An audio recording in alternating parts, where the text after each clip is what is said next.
याद दिलाऊं तो MOSFET structure, operation and IV characteristics हम पढ़ रहे थे। उसमें हमने कोशिश करी थी कि हम थोड़ा सा उसको डिटेल्ड तरीके से एनालाइज करें, और अभी it was rather first order behaviour हमने देखा था।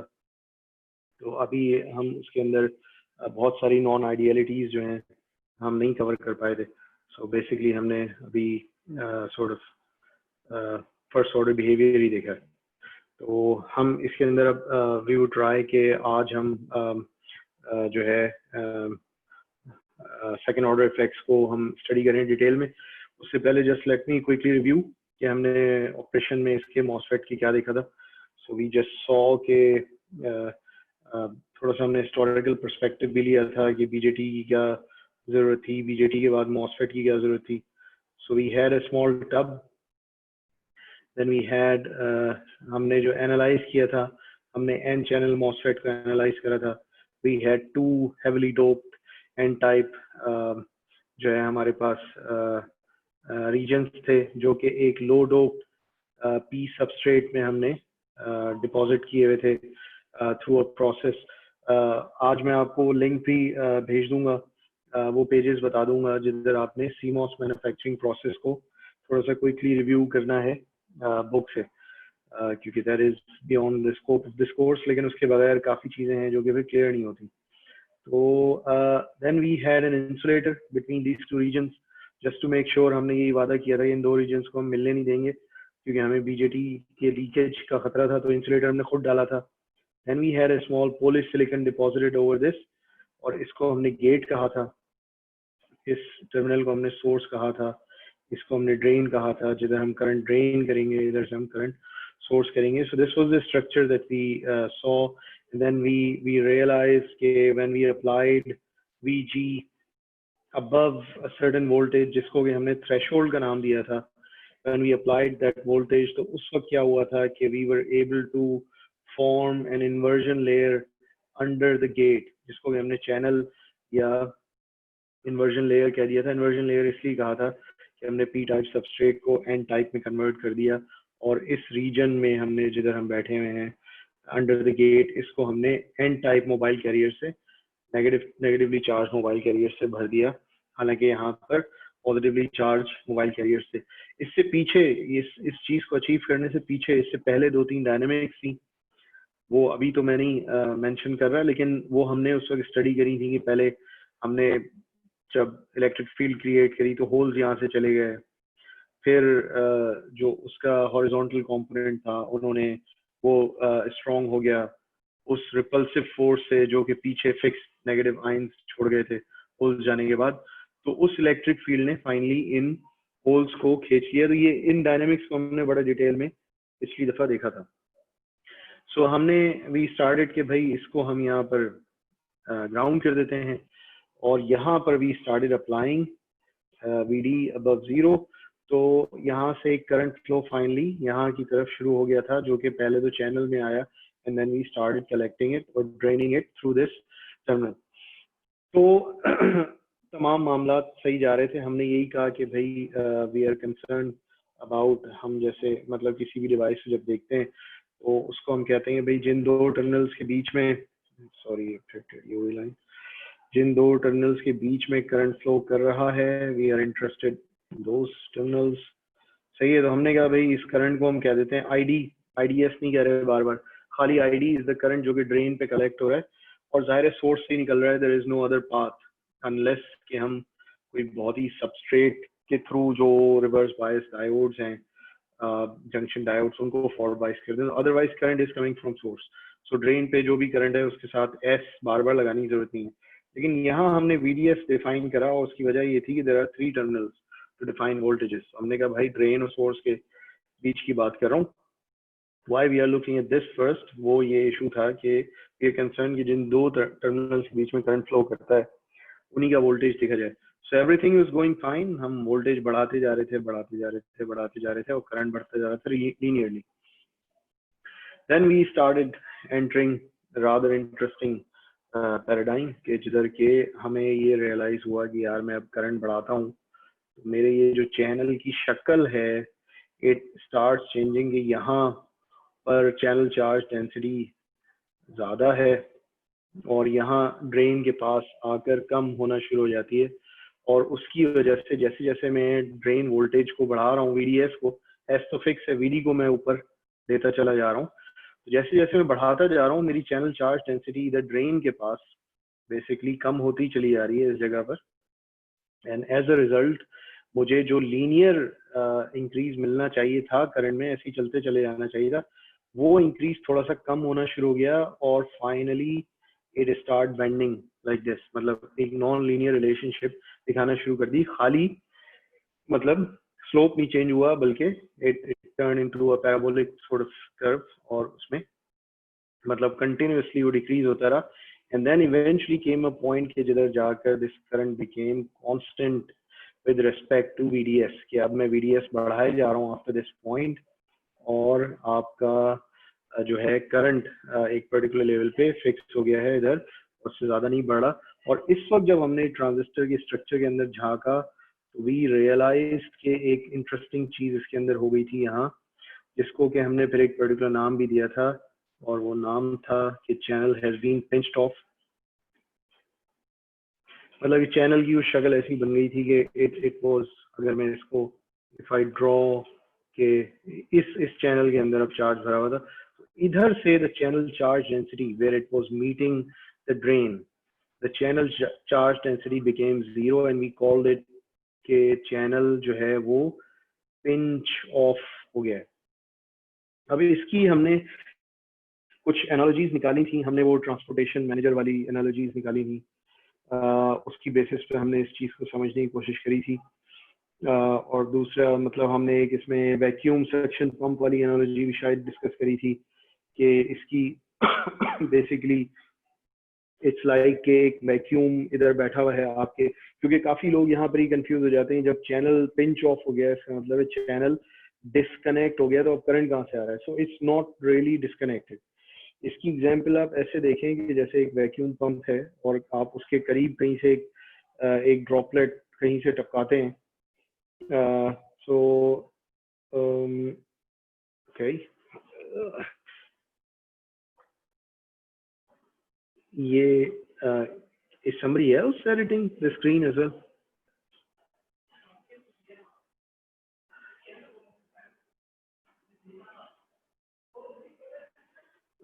बिलाल, ये क्या तुम लोगों की तरफ से ये स्क्रीन पे वाइट और ब्लू मार्क्स कैसे आए?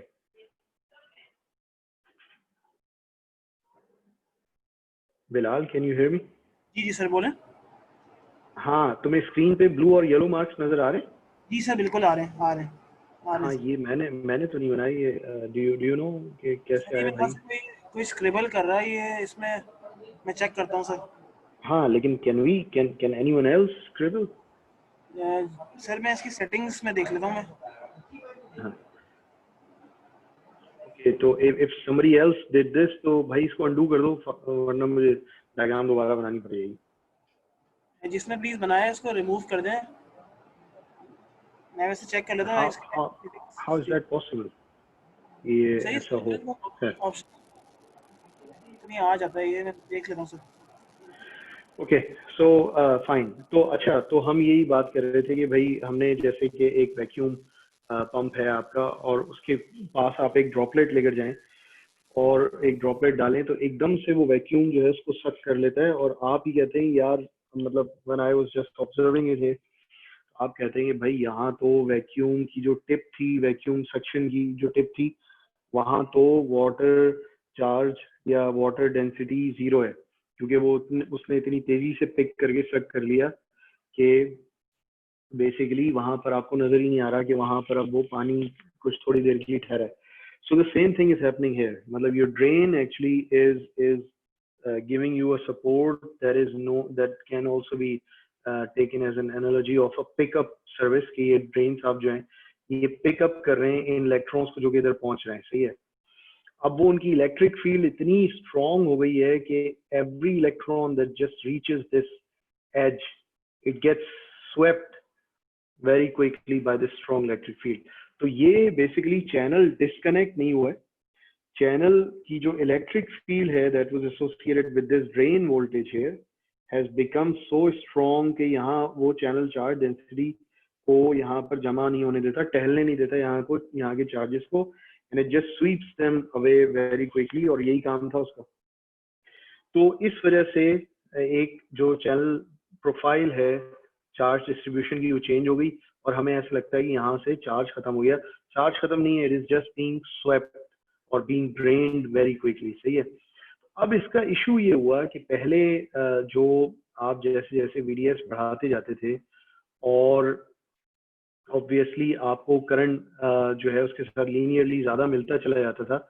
अब इस चैनल पिंच ऑफ की वजह से there is no more contribution of channel charge from the drain region. सही है. वो खत्म हो गया. अब जो भी चार्ज आ रहा है वो आपके सोर्स से आ रहा है. सही है. सो यू जस्ट कांट कि आप इस इलेक्ट्रिक फील्ड के थ्रू आप बढ़ा के आप करंट बढ़ा लें. So you can't increase current just by increasing the drain and source voltage. तो ड्रेन एंड सोर्स वोल्टेज जितना करंट बढ़ा सकता था, बेसिकली हमने इसकी एनालॉजी इस तरीके से निकाली थी कि आपके पास 100 फैकल्टी मेंबर्स आपने लाने थे और आपको शुरू में 2 गाड़ियां थी, उसमें से 50 मिस हो जाते थे तो करंट कम आता था. इसी तरीके से आपने 10 गाड़ियां कर दी, लोग हो गए. अब आपने 200 गाड़ियां कर दी तो 100 फैकल्टी मेंबर लाने अब कोई फायदा नहीं है. मतलब आप 200 के बजाय आप जो है 600 गाड़ियां कर दें, लेकिन फैकल्टी मेंबर्स अब उनसे कम है गाड़ियों से, और अब आप फैकल्टी मेंबर्स की तादाद नहीं बढ़ा पाएंगे. बस वो जितने हैं उतने ही पहुंच पाएंगे. So you are over facilitating them और उसका अब कोई फायदा नहीं है. Same thing is happening here कि अब ड्रेन कोई कंट्रीब्यूशन नहीं कर रहा, सोर्स से जो आ रहा है वो आप कलेक्ट करें. तो अब आप बढ़ाते रहें इलेक्ट्रिक फील्ड, उससे इससे ज्यादा मजीद जो है बेहतरी नहीं आने वाली. हालांकि ये बात कहकर मैं अगली बात ये भी कहूंगा कि this is also a lie. This was just a first order behaviour. सही है. जिधर हमने कहा कि भाई आपका करंट जो है वो कांस्टेंट हो गया है and it is not being affected by VDS. So this is first order behavior. What is happening in reality, उसको हम कहते हैं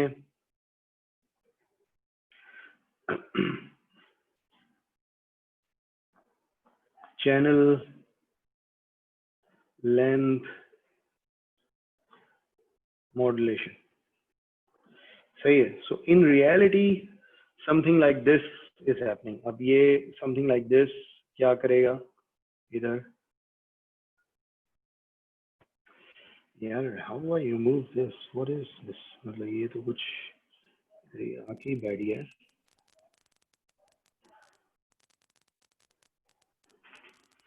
I don't know what is this on my screen. है तो ये इस पर ही. Okay, so let me perhaps redraw. Clear canvas. Clear करके भी कुछ पड़ा भैया. I don't know. There is something there. मैं चेक कर रहा हूँ सर, मैं इसको रिमूव करने की कोशिश कर रहा हूँ, मैं करता हूँ. हाँ चलो देख लेंगे. सही है. तो ये अभी पहला सेशन ऐसे ही निकालते हैं क्योंकि इसमें भी टाइम निकल जाएगा, इससे पहले कि मुझे फिर कोई इधर उधर मीटिंग में बुला ले इस बहाने. सही है. सो लेट मी जस्ट ड्रॉ बिसाइड्स मतलब इन द एम्प्टी स्पेस. ठीक है. तो चैनल लाइन मॉड्यूलेशन क्या है कि मैं यहाँ दोबारा से जरा आपके सामने मॉसफेट बनाता हूँ. So there is this source region, there is this drain region, and the distance between them is something that we would like to call as L. इसको मुझे थोड़ा सा नीचे ले जाने दो वरना फिर बाद में चैनल बनाने में मसला हो जाएगा.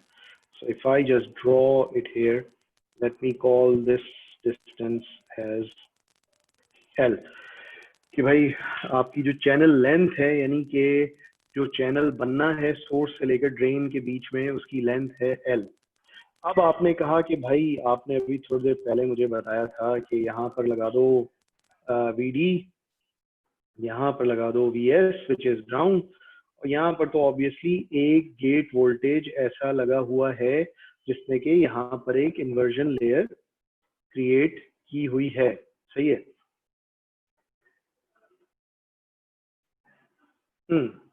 वो स्क्रीन से रिमूव तो हो गया. तो कौन था भाई? है सर मैंने रिमूव कर दिया इसको, मेरे पास ऑप्शन आ रहा था तो मैंने इसको रिमूव कर दिया। Right okay good. सो अब क्या हुआ, आपने कहा यार मैंने अभी थोड़ी देर पहले आपको ग्राफ में बताया था कि आप अब इस पॉइंट के बाद, दिस पॉइंट ऑनवर्ड्स, आप कितना भी वीडी बढ़ा लें करंट पे कोई असर नहीं पड़ने वाला, क्योंकि अब बेसिकली आपके जो फैकल्टी मेंबर्स थे वो आप उनको मतलब जितना फैसिलिटेट कर सकते थे उतना फैसिलिटेट कर सकते हैं। तो उससे ज्यादा कोई फायदा नहीं हो रहा था, करंट नहीं बढ़ रहा था। तो पिछली दफा मैंने तुम लोगों को एक चीज शायद घर पे स्टडी करने का कहा था, मैंने तुम लोगों को कहा था कि मीन फ्री पाथ, ये हमने खुद पढ़ लिया था या तुम लोगों को घर पे कहा था मैंने पढ़ने को?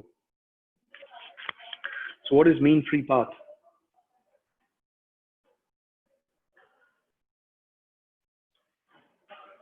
चलो so because I just want to be quick in this class, तो ये कि mean free path is the path जो कि इलेक्ट्रॉन्स जब एक जगह से शुरू होते हैं और ड्रिफ्ट करना शुरू करते हैं under the influence of N electric field, move कर रहे हैं, तो अब कितना पाथ है जो वो कवर करते हैं विदाउट अ कोलिजन। अब कोलिजन क्यों है भाई?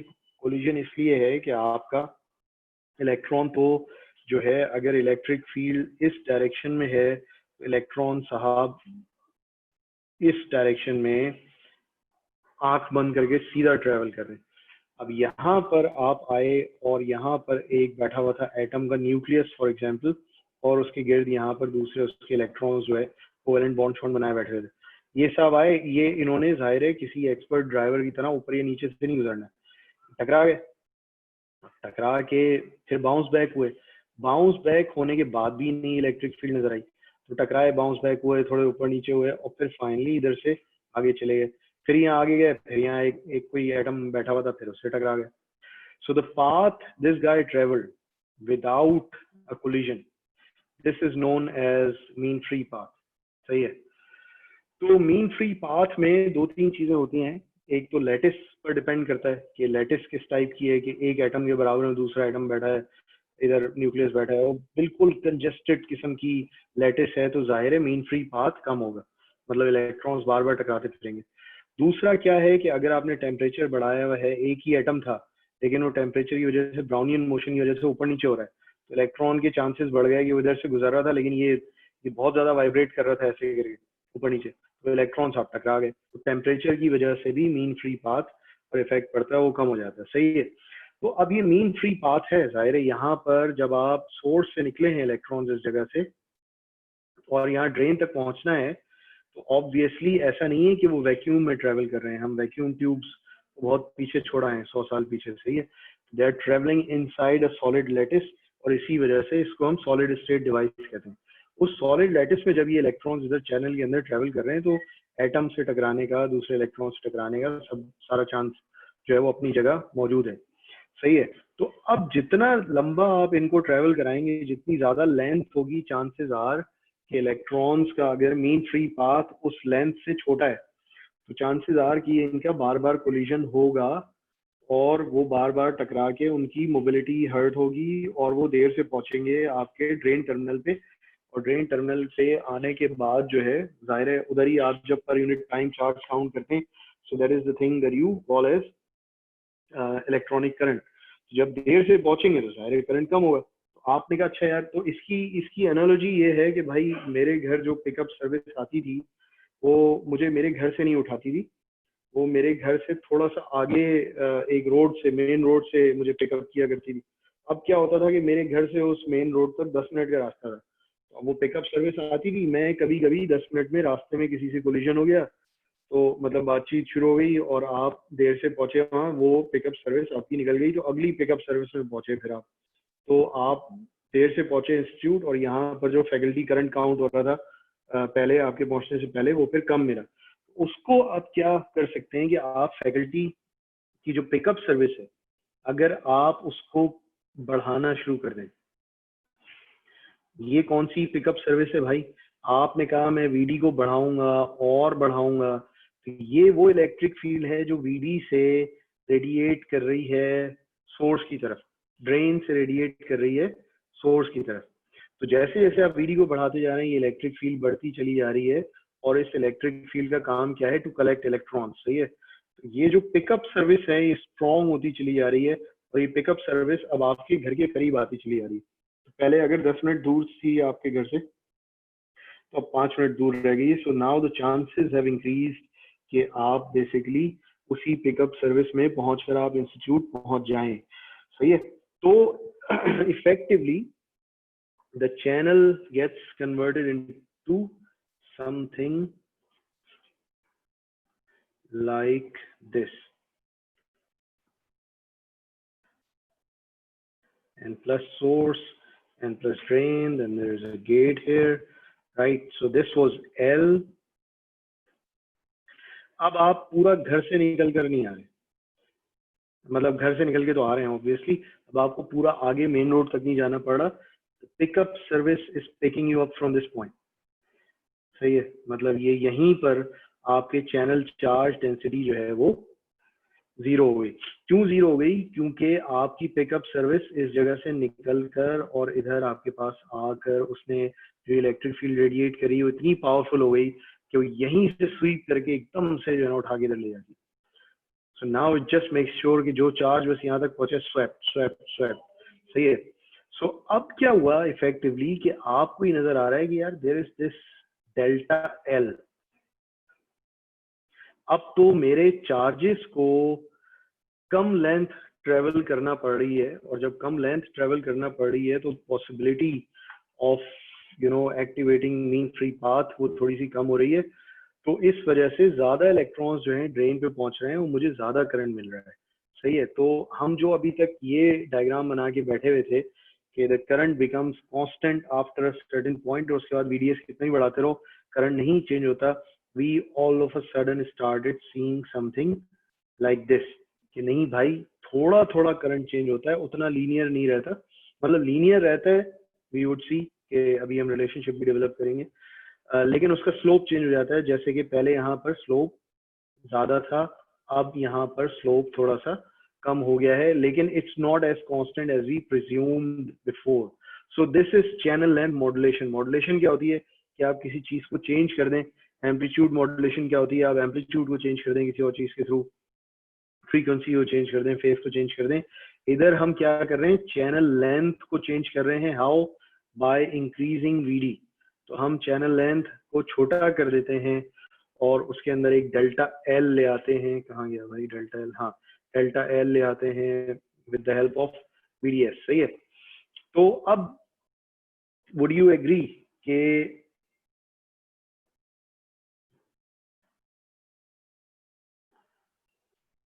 this thing is directly proportional to what? Any suggestion? Agree तो चलो बाद में करते हैं, पहले तुम लोग खुद ही थोड़ा सा आइडिया लगाओ। डेल्टा एल ओवर एल क्या चीज क्या है ये वैसे? So change in length per unit original channel length. या सो नॉर्मलाइज्ड चेंज इन लेंथ। सही है। एक तो होता है कि आप कहते हैं कि भाई चेंज इन लेंथ। अब कुछ एक साहब आते हैं वो कहते हैं कि भाई मैंने तो 1 मीटर चेंज कर दी लेंथ। सही है। अब आप उनसे ये नहीं पूछते कि यार 1 मीटर आउट ऑफ क्या 2 मीटर या 1 किलोमीटर। तो अगर 1 किलोमीटर से कभी मतलब just for the sake of argument कि 1 किलोमीटर से 1 मीटर चेंज करके क्या करना हुआ किया? हाँ 2 मीटर थे तो आपने उसमें से 1 मीटर चेंज किया, कुछ किया। So we have to talk in terms of normalize length ताकि हमें ये पता हो कि कितनी डेल्टा एल है versus what kind of L. अगर आपने बहुत ही बड़ा एक एल चैनल लेंथ ले ली है और उसमें एक छोटा सा डेल्टा एल आता है, so obviously that's not going to have a large effect. So what do you think this would be directly proportional to?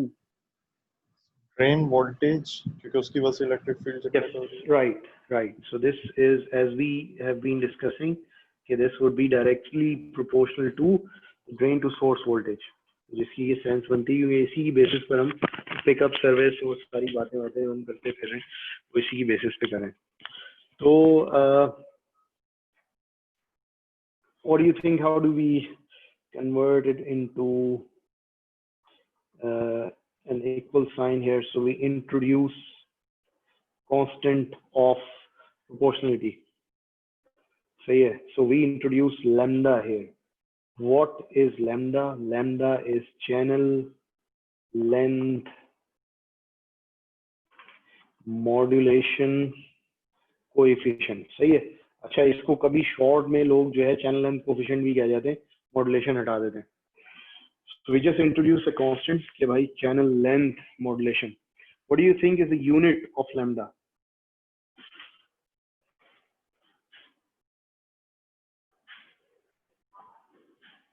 Lambda का unit क्या होगा?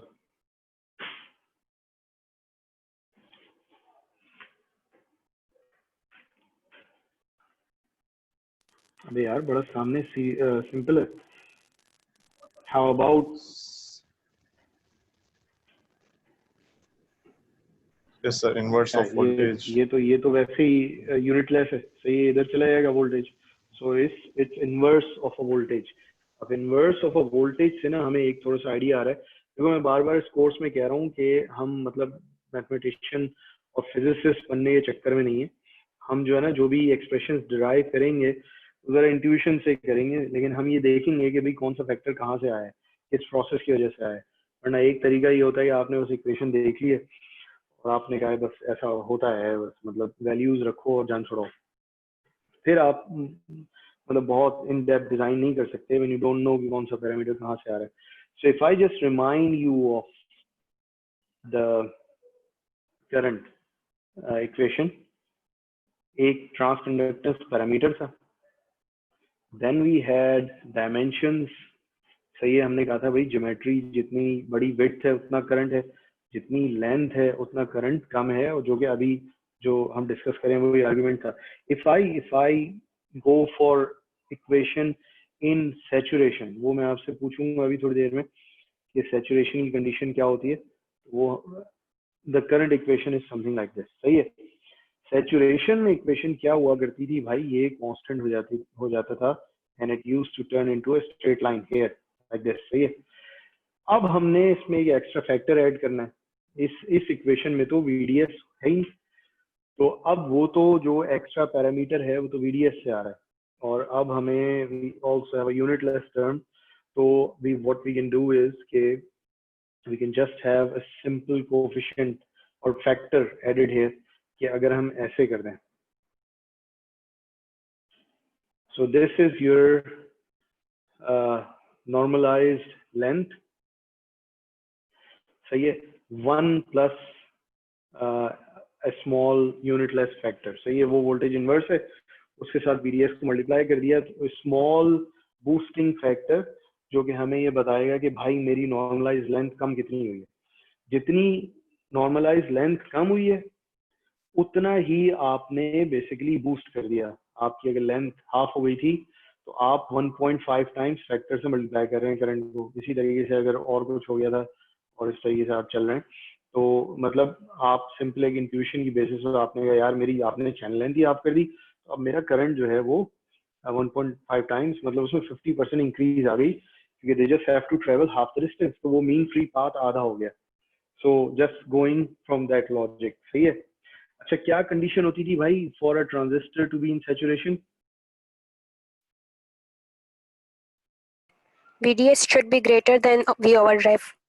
हाँ, तो एक V overdrive होता है और एक VDS होता है. सो V overdrive छोटा होना चाहिए, बड़ा होना चाहिए? छोटा होना चाहिए, VDS बड़ा होना चाहिए. Right. So VDS is larger. VDS जब बड़ा होता है तभी चैनल पिंच ऑफ होता है. सही है. तो आप ये देख रहे हैं कि इसमें मैं अगर दिखाऊं कि छोटे छोटे VDS वाली रेंजेस जो हैं, जो कि यहाँ हैं, इधर चैनल पिंच ऑफ हुआ ही नहीं है. चैनल पिंच ऑफ किधर हुआ है? जिधर के आपके VDS V overdrive से बड़ा है या बराबर है. So this point you might remember, this point was equal to VGS minus VTH, कि जब आपका VDS बराबर हो गया V overdrive के, this is where the pinch off actually occurred. सही है.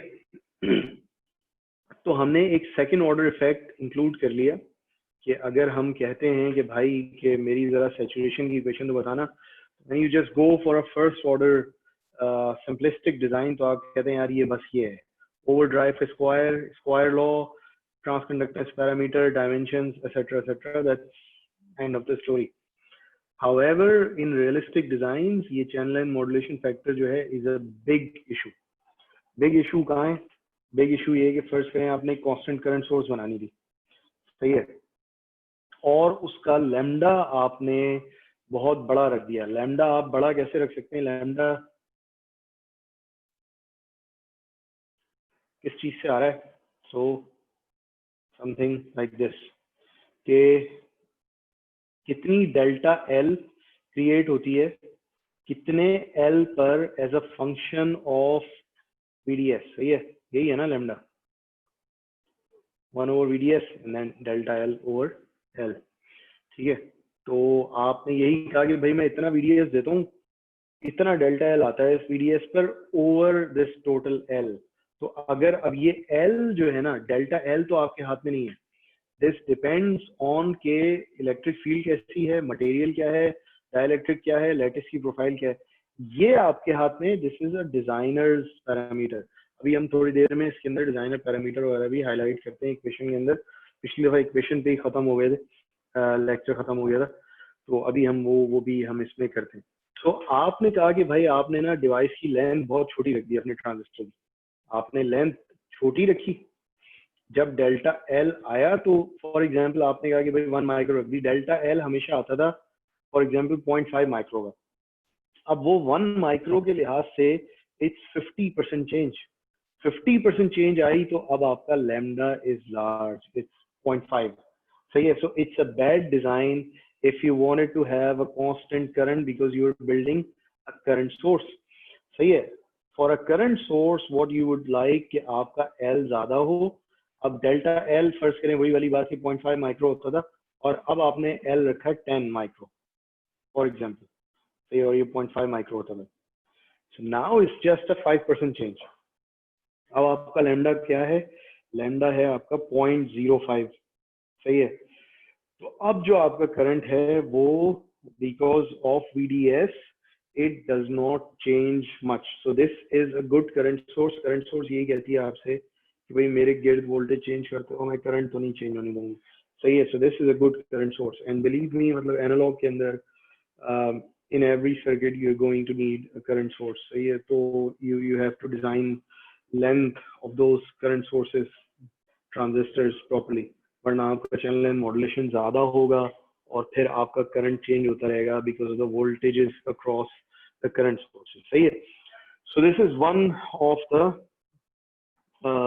Let's say second order effect, जिसको कि हमने यहाँ पर नाम दिया था channel length modulation.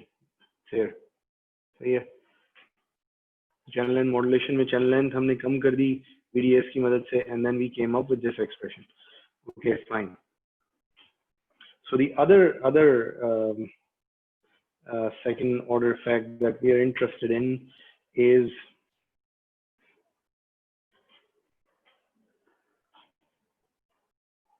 body effect।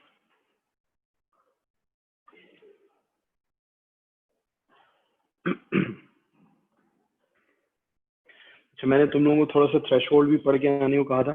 Let's see कि हम वो उस पर बात कर सकते हैं कि नहीं, वो वाले एंगल से, टेम्परेचर्स वगैरह के एंगल से। जो दूसरा एंगल है वो तो अभी टच होने ही वाला है, जो उसके बाकी इसमें। Okay, so just let me before I again forget कि इस इक्वेशन में डिजाइनर्स पैरामीटर्स कौन से और प्रोसेस पैरामीटर्स कौन से। प्रोसेस पैरामीटर जो है ना, ये जो जिसमें मैं वायर बना रहा हूँ, दिस इज प्रोसेस पैरामीटर, ये आपके हाथ में नहीं है। सही है, ये प्रोसेस ने आपको कहा कि मेरे प्रोसेस में ट्रांसकंडक्टेंस पैरामीटर ये है, बस यही है, बस आपने इस पे गुजारा करना है। थ्रेशोल्ड आपके हाथ में नहीं है, उस प्रोसेस ने कहा भाई इस वोल्टेज के बाद इन्वर्जन लेयर बनती है, बस बनती है, आपने करना है। सही है, व्हाट आर डिजाइनर्स पैरामीटर्स?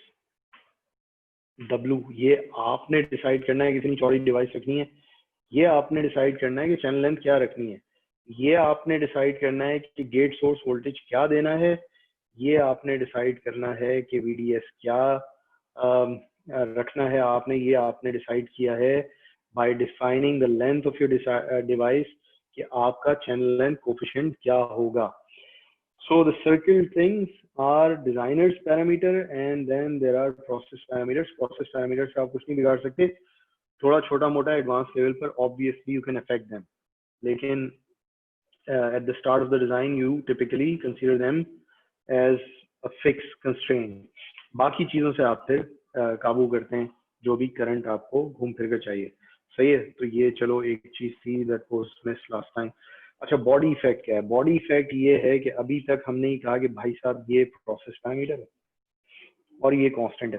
सही है, ये था हमारा पुराना पर्सपेक्टिव। अब हम ये देखेंगे कि there are things inside the circuit that is going to affect this voltage as well.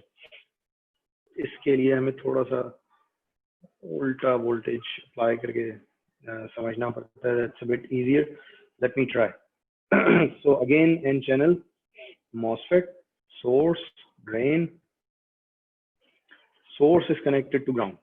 Again, drain here, and again. अब मैं ये सिंगल बना रहा हूँ इधर गेट, बार बार मैं इंसुलेटर और पॉली सिलिकॉन को अलग अलग नहीं दिखा रहा। सही है, VG फाइन। तो अब भाई गेम हमारा सारा स्टार्ट होता था, and obviously the whole thing is inside in a tub that is your P substrate, low dop P substrate, जो कि इन जनरल हम कहाँ कनेक्ट करते थे? द लोएस्ट पोटेंशियल, उसको ग्राउंड पे कनेक्ट कर दिया करते थे। फिर क्या होता था, हम VG बढ़ाते थे, थ्रेशोल्ड से ऊपर ले जाते थे, और फाइनली जो है हमारा इन्वर्जन लेयर बन जाया करता था। जस्ट फॉर अ मोमेंट आप अज्यूम करें कि P सबस्ट्रेट किसी नेगेटिव वोल्टेज पे कनेक्टेड है। Let me call this minus V subs. सही है। अब क्या हुआ, ये V subs जो है, फॉर एग्जाम्पल अभी हम बात कर रहे हैं कि VG जो है ना वो 0 है, अभी हमने यहाँ बढ़ाना शुरू ही नहीं किया, ये साहब नेगेटिव है। तो already there is an electric field in this direction. ये इलेक्ट्रिक फील्ड अभी हालांकि यहाँ 0 है, लेकिन this electric field is there because this guy is negative. ये इलेक्ट्रिक फील्ड इधर जो होल्स बैठे हुए हैं ना इस चैनल में, उनको कहाँ बुला रही है? उनको अपनी तरफ बुला रही है। इलेक्ट्रिक फील्ड की डायरेक्शन में जाते हैं होल्स। ये मैंने आपको कहा था कि आपने जबानी याद कर लेना है कि होल्स किधर जाते हैं, इलेक्ट्रॉन्स किस तरफ जाते हैं। सही है, इनको ही अपनी तरफ बुला रही है। सो ये काम हम किया करते थे। हम क्या किया करते थे कि यहाँ पर there used to be a small depletion region. वो क्यों होता था? वो तो जंक्शन की वजह से होता था, diffusion recombination between N and P, वो इस वजह से हुआ करता था। There used to be a depletion region here, वो भी किस वजह से होता था भाई? NP diffusion recombination depletion region. यहाँ पर हम एक डिप्लीशन रीजन अचीव कर लिया करते थे जिसमें कि P नहीं होता था। वो कैसे हम अचीव करते थे? हम इस तरीके से अचीव करते थे कि हम यहाँ पर VG देते थे ग्रेटर देन 0। जब ग्रेटर देन 0 देते थे तो वो होल्स को पुश करता था। अभी तो हमने ग्रेटर देन 0 दिए नहीं है, अभी तो हमने इक्वल टू 0 दिया है। वो बेचारे पहले ही वहां से गायब हो गए क्योंकि यहाँ नेगेटिव है। अच्छा, जब होल्स चले जाया करते थे तो यहाँ पर पीछे कौन रह जाता था? ये कौन रह जाता था भाई? Immobile ions. इमोबाइल आइंस रह जाया करते थे। ये इमोबाइल आइंस थे जो कि एक रिपल्सिव फोर्स क्रिएट करते थे। Now there is an electric field here in this direction from left to right. ये रिपल्सिव फोर्स क्रिएट करते थे किसके लिए? इन होल्स के लिए, सॉरी इन इलेक्ट्रॉन्स के लिए जो N+ में बैठे हुए। वो इनको कहते थे यार electric field is from left to right, तो तुम जाओ चलो फ्रॉम राइट टू लेफ्ट, यानी कि अपनी जगह पे बैठे रहो, इधर नहीं आना। इस रिपल्सिव फोर्स को हम ओवरकम किया करते थे by increasing VG above threshold.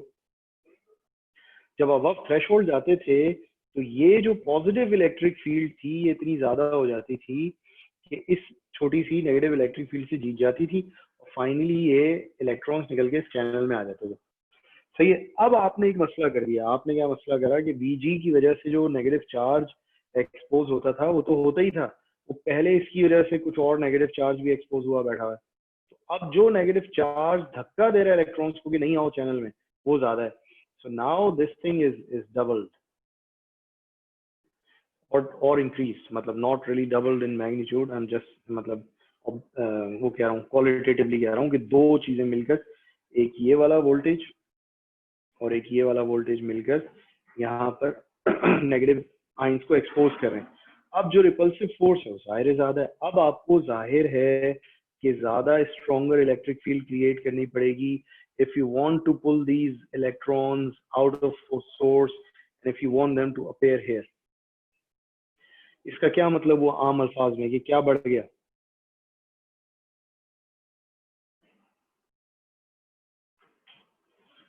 threshold just went up.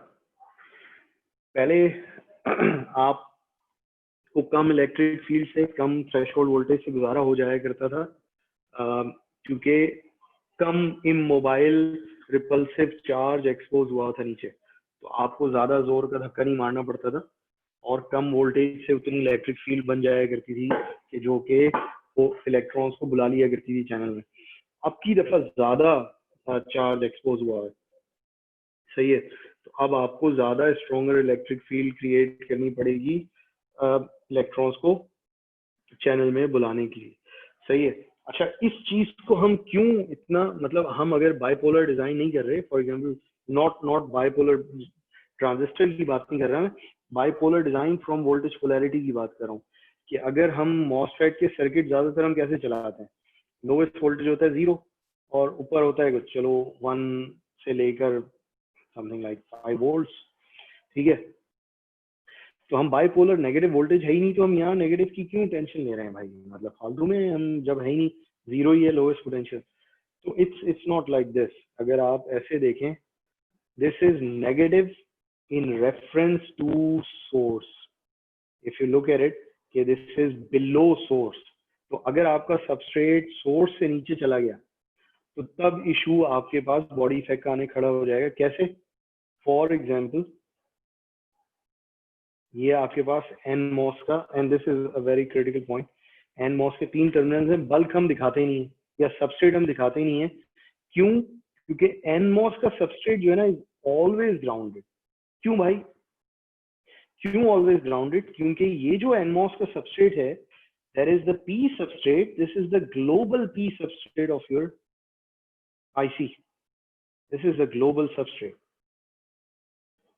सही है। तो इसी सबस्ट्रेट के अंदर हजारों NMOS बने पड़े हैं, अगला NMOS इधर आगे कहीं पड़ा हुआ है, अगला इधर कहीं पड़ा हुआ है, इसी सबस्ट्रेट के अंदर, सही है। So this is a single substrate of the chip which is connected to ground always. अब इसकी वजह से क्या मसला होता है, फर्ज करो आपने यहाँ लगा दिया अब एक और इसके ऊपर NMOS लगा दिया, इस NMOS के ऊपर, फर्ज करें जनाब ये सोर्स तो ग्राउंड पे थी, यहाँ से सबस्ट्रेट और सोर्स के बीच में क्या वोल्टेज बना, let me call it VSB, वो तो 0 बना। And if I define this, यहाँ पर सबस्ट्रेट, क्योंकि अगेन इट्स NMOS का ग्लोबल सबस्ट्रेट है एंड इट्स ऑलवेज ग्राउंडेड, लेकिन सोर्स तो नहीं ना अब ग्राउंडेड, सोर्स तो is above ground, it is ground यहाँ था, तो this is obviously higher than ground. So now VSB is not 0, this is above 0. अब जरा इधर आओ तो इसको देखो कि VS 0 था और ये नेगेटिव था, इसका मतलब यही था कि VS माइनस VB सबस्ट्रेट, अच्छा सबस्ट्रेट को अभी हम बल्क कहना शुरू हो गए एकदम से, तो उसको B से रिप्रेजेंट कर रहे हैं, was above 0। दिखाया हमने नेगेटिव इसलिए था कि जरा एक्सप्लेन करना आसान हो जाता है, कि नेगेटिव चार्ज वगैरह को खींच रहा है, वो थोड़ा सा मुश्किल हो जाता है कि ऊपर में 0 के बजाय कुछ 1 दूं और नीचे कहूँगी जनाब ज्यादा रिलेटिवली सोर्स से नीचे है तो इलेक्ट्रिक फील्ड है, तो नेगेटिव से जरा समझाना आसान हो जाता है। तो all of a sudden I realized कि भाई अगर मैंने VSB नॉन 0 हुआ मेरी डिवाइस का, तो मुझे तो ये डिवाइस, इसका if I call this device 2, if I call this device 1, then the threshold of device 2 would be larger than threshold of device 1। अब आप इसको कोई VGS देके बैठे हैं, VGS1, और इसको कोई VGS2 देकर बैठे हैं, दोनों को आपने बराबर कर दिया, अब ये तो खुल गई डिवाइस, ये नहीं खुल रही, तो आपने ये कंसीडर ही नहीं करा कि आपका थ्रेशोल्ड जो है डिवाइस 2 का वो बढ़ चुका है बिकॉज ऑफ बॉडी इफेक्ट। हमने इसको बॉडी इफेक्ट का नाम दिया था। अच्छा, ये सबस्ट्रेट के 2-3 नाम है, सही है, सबस्ट्रेट को कोई बल्क कहता है, कोई बॉडी भी कहता है, सही है। तो इस सेकंड ऑर्डर इफेक्ट में we call it body effect के तौर पर। बॉडी इफेक्ट क्या है कि बॉडी का जो वोल्टेज है that is going to affect your threshold voltage. तो threshold is equal to VTH naught. VTH naught क्या है? VTH नॉट है जबकि आपका VSB 0 है, plus gamma VSB। What the hell is gamma? Gamma is a non-linear function जो आप घर जाएंगे और सेल्फ स्टडी करेंगे कि गैमा किस टाइप का नॉन लीनियर फंक्शन है. So it is basically something like this कि आपका जितना ज़्यादा सोर्स और बल्क वोल्टेज होगा उसका डिफरेंस होगा, उतना ज़्यादा चेंजेस आपकी आएंगी थ्रेशोल्ड में. एंड अनफॉर्चुनेटली ओके, ये मैंने डायरेक्टली लिख दिया. सो this is here a function of VSB and this function here is a non linear function. सही है. अब नॉन लीनियरिटी जो है ना, थोड़ा सा ना फिर again it's a tricky thing for engineers. For example चलो मैं तुम लोगों से पूछता हूँ. So y is equal to kx. तो we have to understand non-linearity है. आपका एक सिस्टम है भाई, उसकी इनपुट है x, उसकी आउटपुट है y. सही है. So इसके अंदर कोई ऑफसेट नहीं है.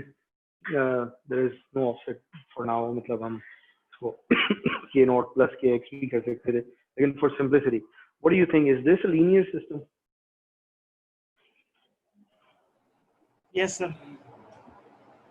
क्यों? अगर मैं k की वैल्यू तुम्हें पता हुए बगैर कैन यू मतलब it's a constant, k is a constant, लेकिन इसकी Yes, वैल्यू ऊपर नीचे हो सकती है, तो क्या उससे नॉन लीनियर तो नहीं हो जाएगा? सर बेसिकली इसकी तरह है v equals to I R, जिस तरीके से ओम्स लॉ होता है, तो बिल्कुल वो भी इसी उस पे बेस्ड है, इस वो तो तुम रिलेशनशिप पे. कोई, ये तो तुम कोई वो जब कर मैं रहे हो, x इंक्रीज करूंगा तो y इंक्रीज करेगा for given train k. Matching कर रहे हो कि वो v equal to I R होता है, y इक्वल टू kx. देखो input linearity comes from a couple of things. पहले तो ये कि आपकी इनपुट के साथ क्या रिलेशनशिप है. सो इनपुट की पावर 1 पे डिपेंडेंट है आप. सही है. पहले तो लीनियरिटी हो गई. अगला सवाल आप ये पूछते हैं कि ये क्या चीज है यार. आप कहते हैं भाई ये मेरे सिस्टम का एक कांस्टेंट है जिसको आम अल्फाज में गेन भी कहा जाता है. कहते हैं ये मेरे सिस्टम का गेन है. एनालॉग के अंदर तो this is how you talk के मेरे एम्पलीफायर का गेन ये है वो है. डिजिटल में you don't talk about such things, लेकिन डिजिटल में भी when you go to higher frequencies and when you're talking about transitions of the signals, so you always talk about such things. खैर, तो आप कहते हैं भाई गेन आपका कांस्टेंट है. आप कहते हैं बिल्कुल जनाब, फ्लैट बैंड गेन है, कांस्टेंट है, ये है वो. आपने कह दिया भाई अब तो मुझे I am damn sure power 1 पे डिपेंडेंट है इनपुट की, and this guy is constant. Okay fine. अच्छा, लीनियरिटी नॉन लीनियरिटी का नुकसान और फायदा क्या होता है? तो पहले तो लीनियरिटी का फायदा देख लेते हैं. लीनियरिटी का फायदा ये है कि फर्ज करें मैं एक बना रहा हूँ, ऑडियो बैंड कहाँ से कहाँ होता है भाई? इंसानी आवाज का जो हमें सुनाई देती है 20 हर्ट्ज, 20 किलो हर्ट्ज. मर्दाना आवाज कहीं यहाँ बैठी है 700 हर्ट्ज. सही है. So there is a peak है. ये मैंने क्या बनाया है, ये अब ये पीक यार ऐसी टेढ़ी नहीं होती है, सही है, सीधी होती है. ये दिस इज मी. मैं दोबारा सीधा करूंगा, आई एम श्योर के और टेढ़ा कर दूंगा, लेकिन let me give it a try. Wow, CD peak बना ली मैंने. Good, this is progress. तो ये क्या लिखा है यार मैंने? One of the most famous things जो कि इंजीनियर्स बहुत ज्यादा, तो लोग अंडरग्रेड में बहुत पढ़ चुके हो उसको.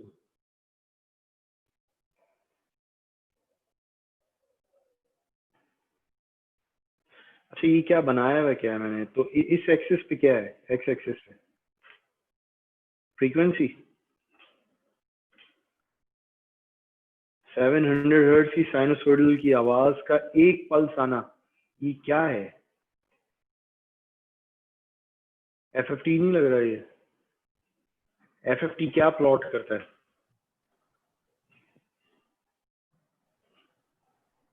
Spectral density. Yes, so power spectral density. तो power spectral density basically FFT plot होता कैसे? Any idea? FFT का जो टूल जो कि FFT को मशीन के अंदर कैलकुलेट करता है उसको, या वो मेथड, उसको क्या कहते हैं?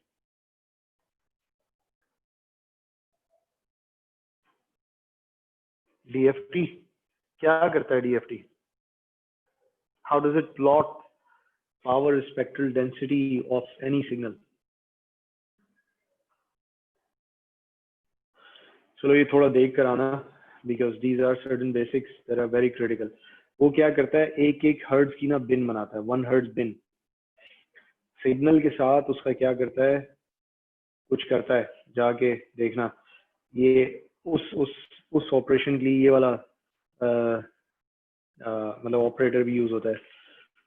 उसको एक एक हर्ट्ज की बिन के साथ फिल्टर के फ्रीक्वेंसी कंपोनेंट्स को फिल्टर करता है और उस पर्टिकुलर कंपोनेंट की जितनी पावर होती है, सही है, उसको प्लॉट करता चला जाता है। 700 पे कितनी है, 701 पे कितनी है, 2 पे कितनी है, 3 पे कितनी है, and then it gives you a sweeping curve versus frequency. For example बस एक 700 हर्ट्ज की आवाज थी, साइनसोइडल थी। साइनसोइडल का जो एफएफटी होता है, it's a single pulse in frequency domain at that particular frequency, सही है। तो ये हो गया। अच्छा, अब जब लीनियर सिस्टम है ना, लीनियर सिस्टम ने क्या किया, ये फ्रीक्वेंसी आई, इस फ्रीक्वेंसी को एक कांस्टेंट से मल्टीप्लाई करा और आउटपुट पे रख दिया। सो दिस वाज योर इनपुट।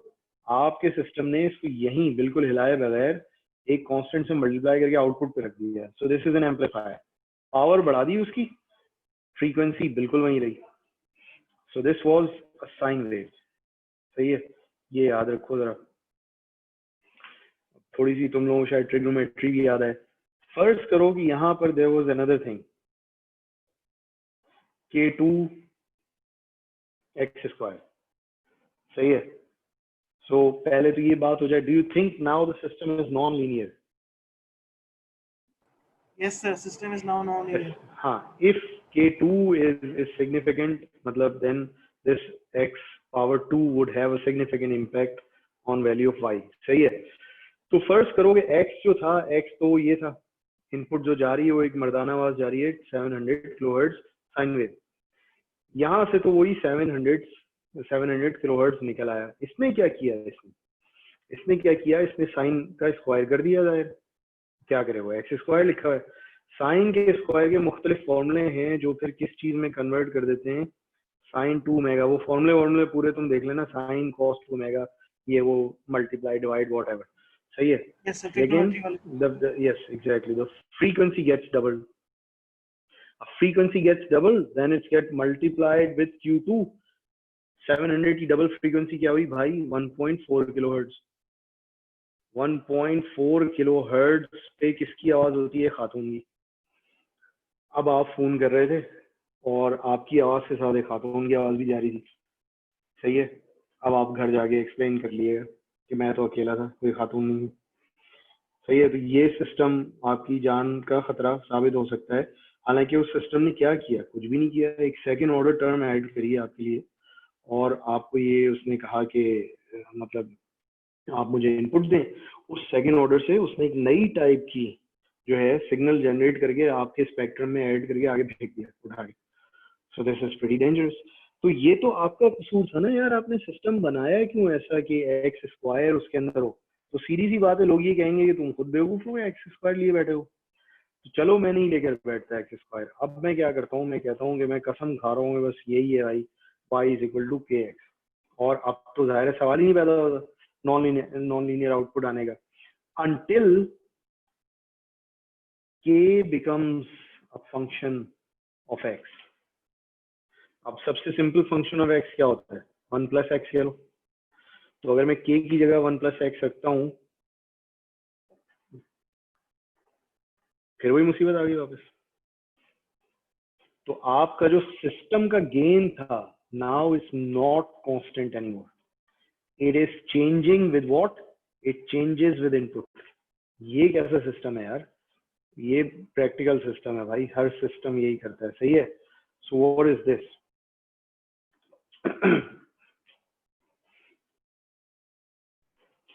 अभी हमने देखा कि इसका थ्रेशोल्ड जो है इस डिवाइस का, सेकंड डिवाइस का, can change because of its VSB। इसका बल्ब तो ग्राउंड हुआ है। यहाँ पर वोल्टेजेस जैसे जैसे जैसे ऊपर नीचे ऊपर नीचे ऊपर नीचे हो रहे हैं, क्योंकि ये आपका आउटपुट नोड है। फर्स्ट करें भाई, आउटपुट आउटपुट आउटपुट, वो ये वाली नोड भी उसको फॉलो कर रही है। अब जब ये नोड डिस्को कर रही है तो इसके साथ इसका थ्रेशोल्ड भी डिस्को कर रहा है। अब जब थ्रेशोल्ड डिस्को कर रहा है, आई होप कि करंट इक्वेशन मैंने लिखी थी, हाँ ये रही आपकी करंट इक्वेशन। अब थ्रेशोल्ड साहब ऐसे ऐसे ऐसे ऐसे चेंज हो रहे, सही है। ये फिक्स था, फर्स्ट करें ये साहब जो है वो चेंज, वेल लेट्स अज्यूम कि ये भी फिक्स्ड है। अब ये तो इसकी वजह से करंट ऊपर नीचे ऊपर नीचे ऊपर नीचे होना शुरू हो गया। जब करंट ऊपर नीचे होना शुरू हो गया तो फर्ज करें आप इस सिस्टम की आउटपुट देते थे, क्या आउटपुट देते थे आप? ऊपर एक बस यहाँ रजिस्टर लगा देते थे, तो ये जो करंट इससे फ्लो किया करता था वो इस आर से मल्टीप्लाई होकर आउटपुट पे आता था, सही है। तो अब वैसे क्या होना था, आपका जो आउटपुट था वो it was suppose to be assuming कि मैं यहाँ पर एक इनपुट देता हूँ, सही है, 700 हर्ट्ज की इनपुट है ये, वो मर्दाना आवाज है, और इसकी वजह से कुछ करंट चेंज होता है जो कि आउटपुट में मुझे नजर आता है। यहाँ जब वो इनपुट यहाँ पर जब ये नोड मूव करती है तो ये नोड भी मूव करती है, वो हम देखेंगे आगे एम्पलीफायर्स में कि क्यों करती है, कैसे करती है। For now just believe me, यहाँ ये भी करती है। जब ये करती है तो फिर ये होता है कि थ्रेशोल्ड जो है वो नॉन लीनियर रिलेशनशिप के थ्रू, नॉन लीनियर लिखा है, नॉन लीनियर रिलेशनशिप के थ्रू चेंज होता है, और non linear relationship can be square, can be square root और व्हाटएवर। तो now your current is changing, VGS से तो चेंज हो ही रहा था लीनियरली, लेकिन इससे भी उठ के अब चेंज होने लग गया। So now your system is non linear, your systems response और the systems gain, actually this K is not constant anymore, it is a function of X। function of X कैसे? function of X ऐसे है कि आपने यहाँ X छोटा सा दिया, बिल्कुल छोटा सा दिया, तो ये बिल्कुल छोटा सा हिला, जब ये छोटा सा हिला तो थ्रेशोल्ड कांस्टेंट रहा, जितना भी था वो हिला ही नहीं ज्यादा। ये आपने उठा के ये बहुत बड़ा एक्स दे दिया, जब एक्स बड़ा दे दिया तो आपका जो यहाँ पर थ्रेशोल्ड भी ज्यादा हुआ। तो now it's a function of input and that is not a good system कि जिसका जो रेस्पॉन्स है वो इनपुट के साथ हिलता रहे। तो इनपुट के साथ हिलने वाले सिस्टम को क्या कहते हैं? नॉन लीनियर सिस्टम की एक दूसरी पहचान जो है वो मैं आपको चलो यहाँ पे भी पूछ लेता हूँ। So this is X and this is Y. So क्या ये सिस्टम लीनियर है? मतलब मैंने स्ट्रेट लाइन बनाई है, टेढ़ी मेढ़ी हो गई लेकिन इट्स स्ट्रेट लाइन, क्या ये लीनियर सिस्टम होगा? Yes sir, linear. क्या ये सिस्टम लीनियर है? यस सर, बिल्कुल। क्या अभी अल्लाह करे सीडी बन जाए मुझसे यहाँ, क्या यार, क्या ये सिस्टम लीनियर है? इट्स अगेन स्ट्रेट लाइन, माफ कर दो भाई, मुझसे इस पे स्टाइलस से बनती वर्टिकल नहीं। Line. Yes, it's just a straight line with a higher slope. Is that linear? No चलो सर। अच्छा ये बताओ, is this system linear? No sir, Yes, sir. No. Why? Because linear system तो वो होता है जो अगर मैं इनपुट इंक्रीज कर रहा हूँ तो उसी उससे रेशियो से या उसी बिहेवियर से मेरा हाँ आउटपुट भी मतलब increase मुझे ना ये थोड़ा सा ना तुम लोग से ही डर रहता है थोड़ा, कि तुम लोग जो मैथमेटिक्स की डेफिनेशंस तुम लोगों ने पढ़ी हुई होती है ना, तो वो Sir, फिर it's ना a तुम linear लोग, system. हाँ, it's a linear system with, Sir, it's a linear system with an initial offset। सही है, there is an offset कि जब x 0 है तो y पे कोई फिक्स ऑफसेट आया है, otherwise it's a linear system. sir, it's a Okay, linear system, but it's shifted. it's shifted, yes, it's offsetted, yes। अच्छा, now tell me कि is this a linear system? No sir. Why not? Sir ये linear behaviour इसलिए नहीं है क्योंकि मतलब अब मुझे ग्राफिकल जवाब चाहिए, सही है, मुझे मैथमेटिकल या मॉसफेट वाला जवाब नहीं चाहिए, या पावर में जवाब नहीं चाहिए। What is in this curve कि तुम देखती कह रहे हो इट्स नॉन लीनियर? ऐसी क्या चीज है जो पसंद नहीं आई? कर्वेचर। ड्रॉ हो रही है सर। कर्वेचर?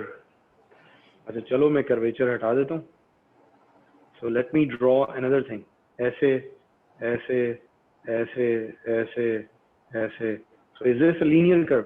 अब कर्वेचर तो नहीं है, there are sharp edges. Does this become linear if it doesn't have curvature? No sir, this is also non linear. So what is the definition here of non-linearity? क्या change क्या हो रहा है यहाँ से? हाँ राइट, ये कौन बोला है भाई? ताहिर बोला है। ग्रेडियंट।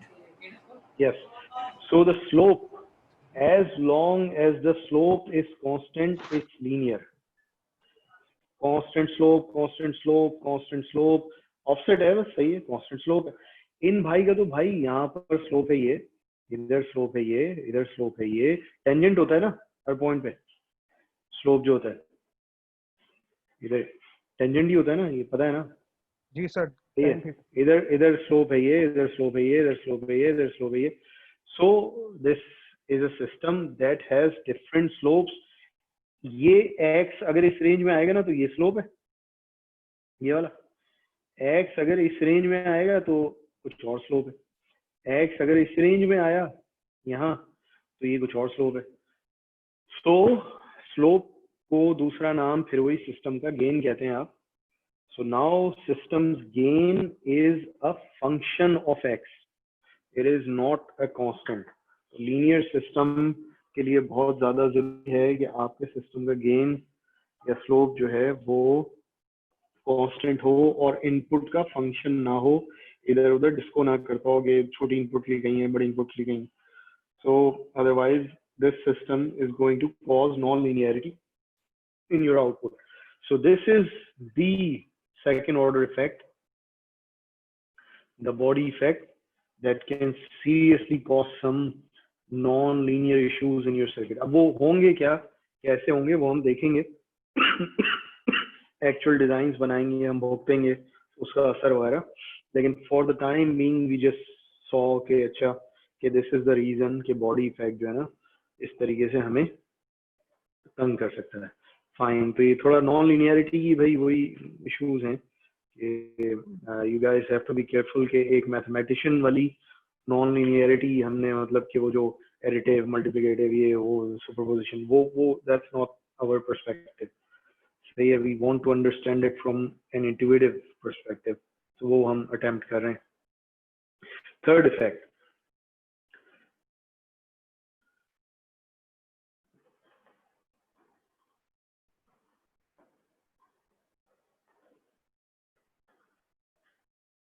सब थ्रेशोल्ड कंडक्शन. क्या है ये आपके ख्याल में?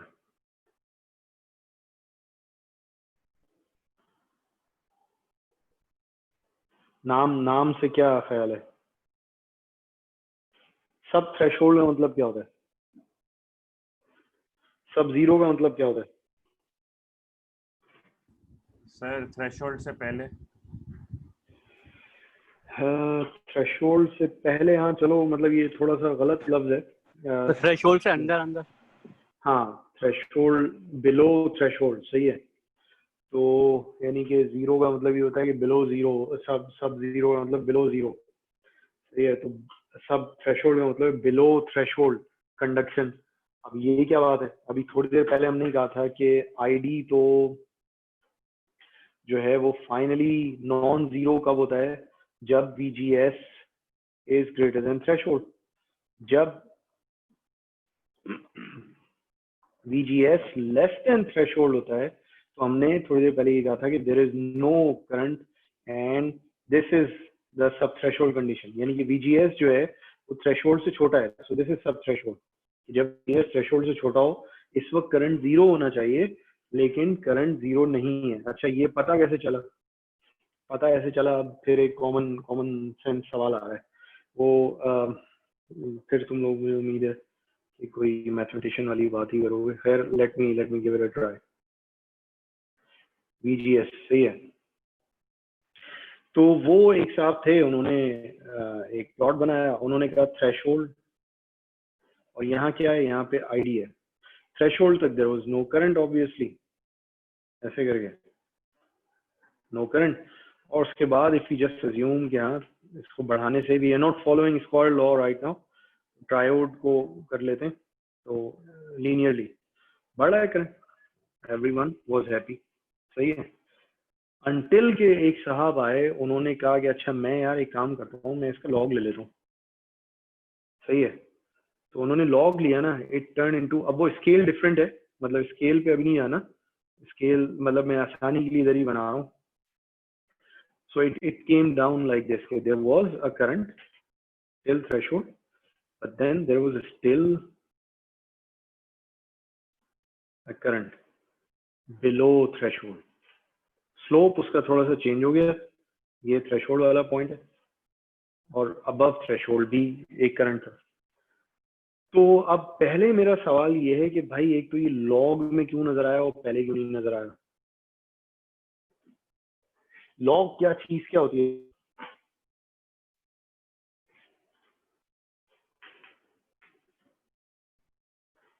लॉग ऑपरेटर होता है, किस टाइप का ऑपरेटर होता है?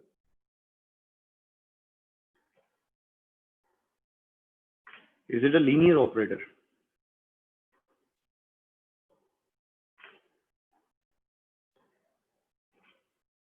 नहीं सर, ये लीनियर तो नहीं होता, एक्सपोनेंशियल वगैरह होता है, या एक्सपोनेंशियल बेस 10 वगैरह होता है वगैरह वगैरह, जैसे तो वगैरह में क्या शामिल है? लाइक बेस 10 इसके अंदर होता है, ई होता है, अच्छा ln चलो, अभी तो I am of course, I am talking about log 10, base 10, सही है। तो वो तो चलो है, बहुत सारी इंफॉर्मेशन है कि हाँ डिफरेंट बेसिस होती हैं, but what is this operator use for? Why do you take log and is this a linear operator? तुमने कहा कि एक्सपोनेंशियल वगैरह होता है, तो चलो तुमने कह दिया है कि क्लासिक नॉन लीनियर है, व्हाई जी do you sir. Think it's a non linear operator? करता क्या है ये? हम क्यों लगाते हैं किसी जगह पे लॉग?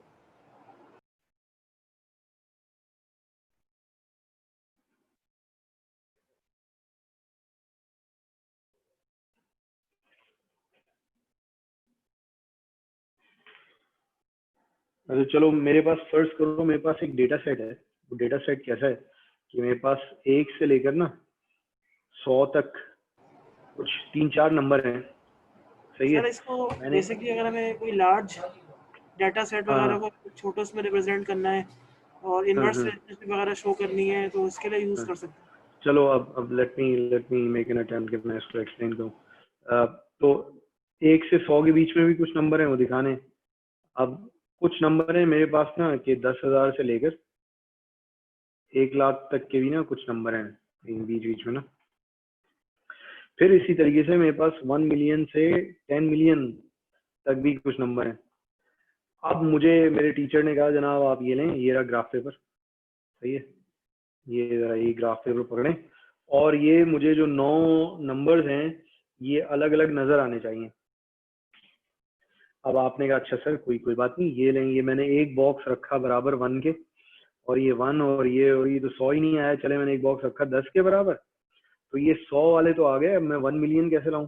अच्छा मैं एक काम करता हूँ, चले मैं एक बॉक्स रखता हूँ 1 मिलियन के बराबर, तो ये तो आ गए, लेकिन अब ये 100 के अंदर जो है तो सारे एक ही जगह गिर रहे हैं, सही है। तो अब मैं भाई कैसे काम करूं इसके ऊपर? मतलब लीनियर स्केल के ऊपर अब मैं काम नहीं कर सकता।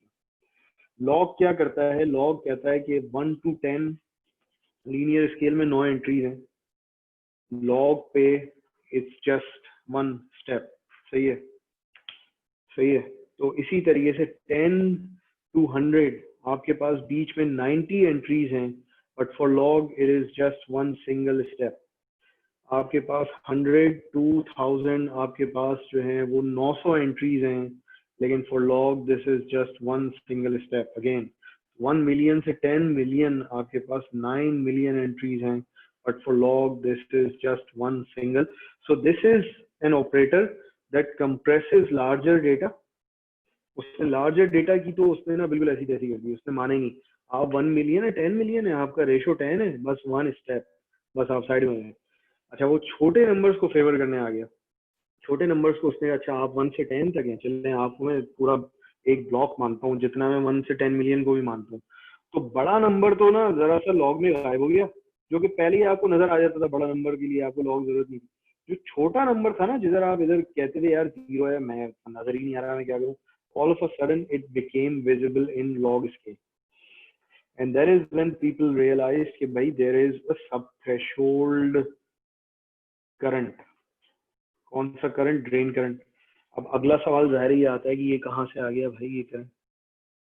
तो आपने फिर कहा यार अच्छा मुझे तो भाई ये पढ़ाया गया था कि एनमॉस जो होता है वो ये एक सोर्स होती है, ये एक ड्रेन होता है, और मैं अभी भी काफी देर से यही पढ़ रहा हूँ कि ये गेट होता है जिसपे कि मैंने वीजी को अबव 0 तो दिया हुआ है, लेकिन मैंने वीजी को लेस देन वीटीएच दिया है, यानी थ्रेशोल्ड से छोटा दिया हुआ है।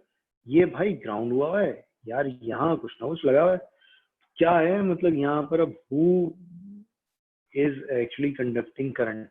तो ये हो गया भाई साहब ground. Again this is our favourite low dope P substrate, सही है। तो अब हमें ये समझ में नहीं आ रहा कि कहाँ से करंट फ्लो कर रहा है। There is no channel under the gate. तो कोई ख्याल, कोई आइडिया?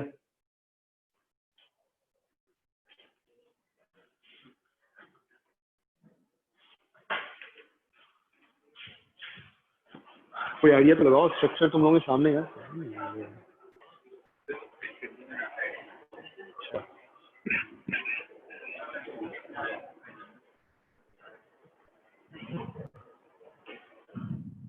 मेरी बोतल गई थी।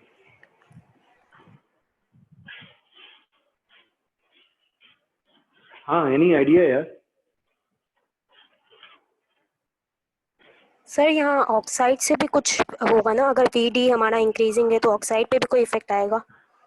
नहीं, ऑक्साइड से बिल्कुल होता है, but that is not a second order effect, that's a third और फोर्थ ऑर्डर इफेक्ट।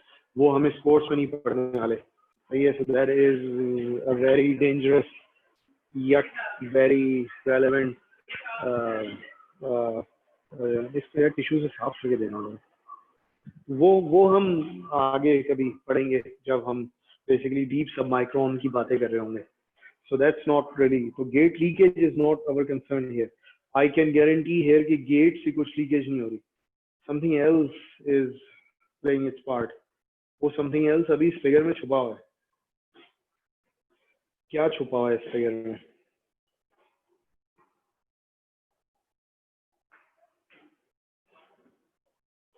चलो मैं हिंट भी दे देता हूँ, इस फिगर में एक बीजेटी छुपा हुआ है।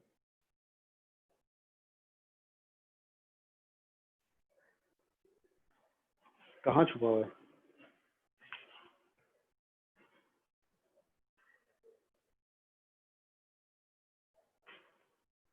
अरे यार, अब तो पता चल जाना चाहिए। क्या हो गया भाई? सर ड्रेन, सोर्स और bulk. Yes, right. So if I draw something like this, क्या ख्याल है? N P N, शुक्रिया यार ये खोल भी दे यार, अभी मुझसे मेहनत की।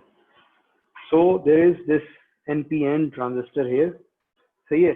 तो इस NPN को आखिर यार, ये तो गेट वोल्टेज है ना, तो गेट वोल्टेज तो फील्ड इफेक्ट से इधर चैनल वैनल क्रिएट करता था। अब ये तो इससे कांटेक्ट में आ ही नहीं रहा, इसके गेट से, गेट कह रहा हूँ सॉरी, बेस से। तो ये कैसे, उसका करंट कैसे कंट्रोल कर सकते हैं? क्या गेट वोल्टेज के थ्रू हम सबस्ट्रेट की प्रोफाइल थोड़ी आगे पीछे कर सकते हैं क्या?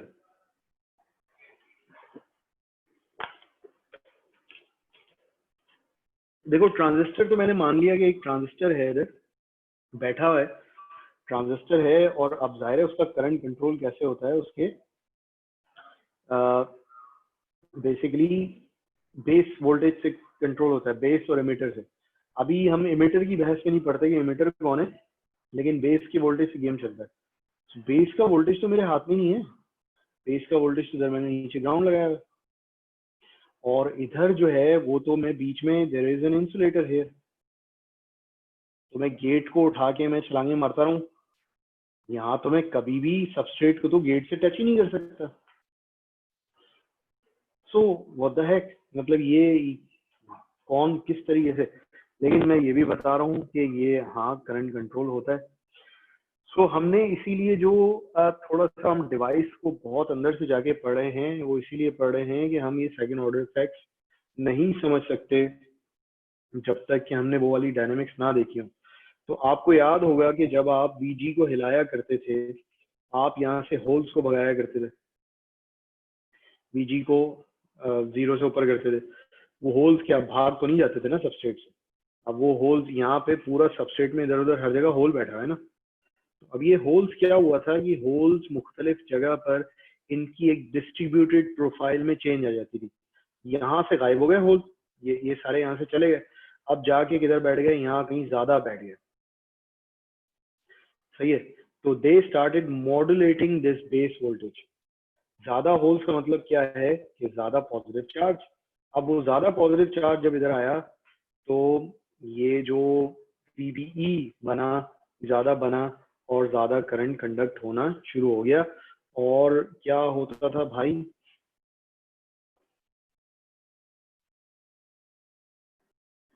अच्छा चलो, let me not go for different notations right now. So इस सब थ्रेशोल्ड में क्या क्या वो ट्रांजिस्टर BJT करंट इक्वेशन क्या हुआ करती थी? So you would go for something like this. E, yes, over VT, सही है।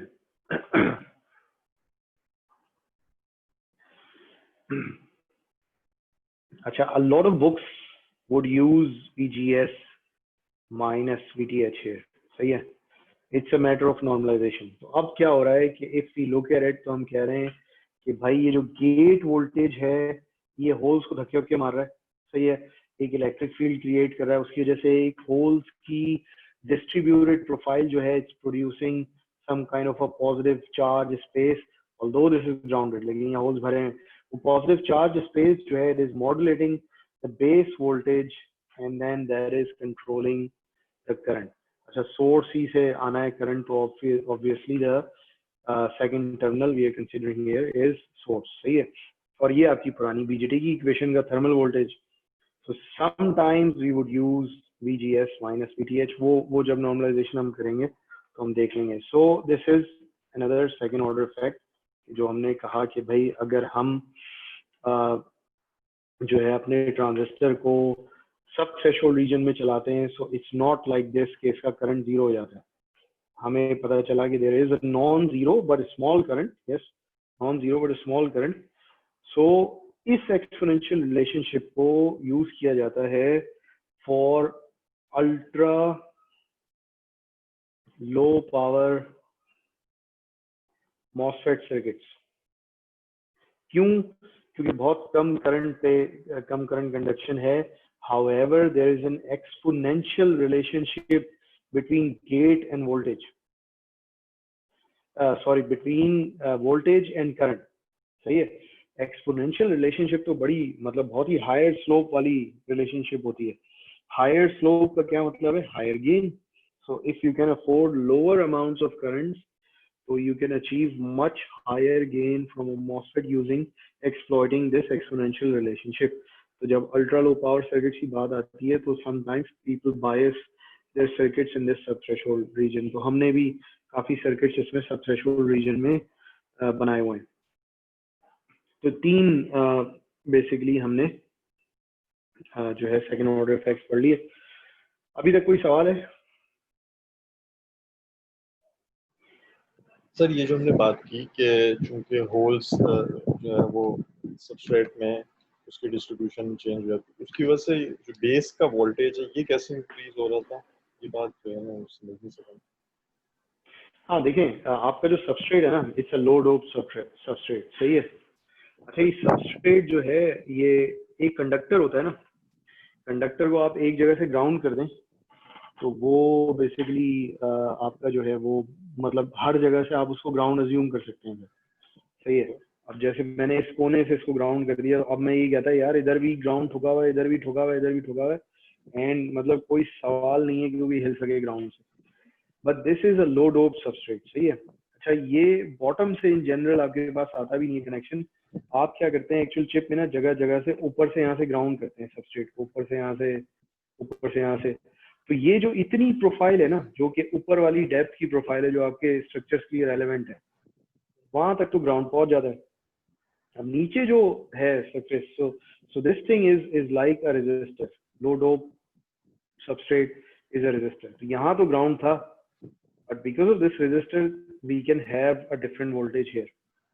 अब ये वोल्टेज जो है ये if you play with gate voltage, और वो होल्स को पुश कर रहा है, ये कर रहा है, वो कर रहा है, मॉड्यूलेट कर रहा है उनकी प्रेजेंस को, this voltage can actually develop without being disturb by this ground clamp. असल गेम यही है कि it's a low dope thing. तो इसके जो मुख्तलिफ हिस्से हैं वो you can consider that as a distributed resistor. इस वजह से इसमें डिस्ट्रीब्यूटेड प्रोफाइल पैदा हो सकती है।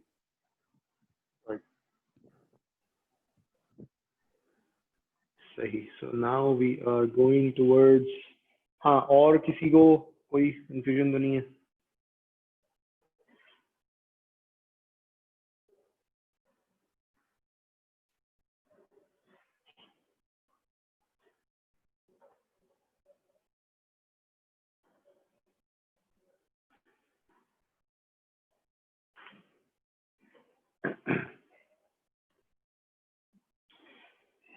Maybe yes, instead of going for small signal perspective first, let me take you through MOSFET capacitances first. हाँ, तो ये Let me take this back.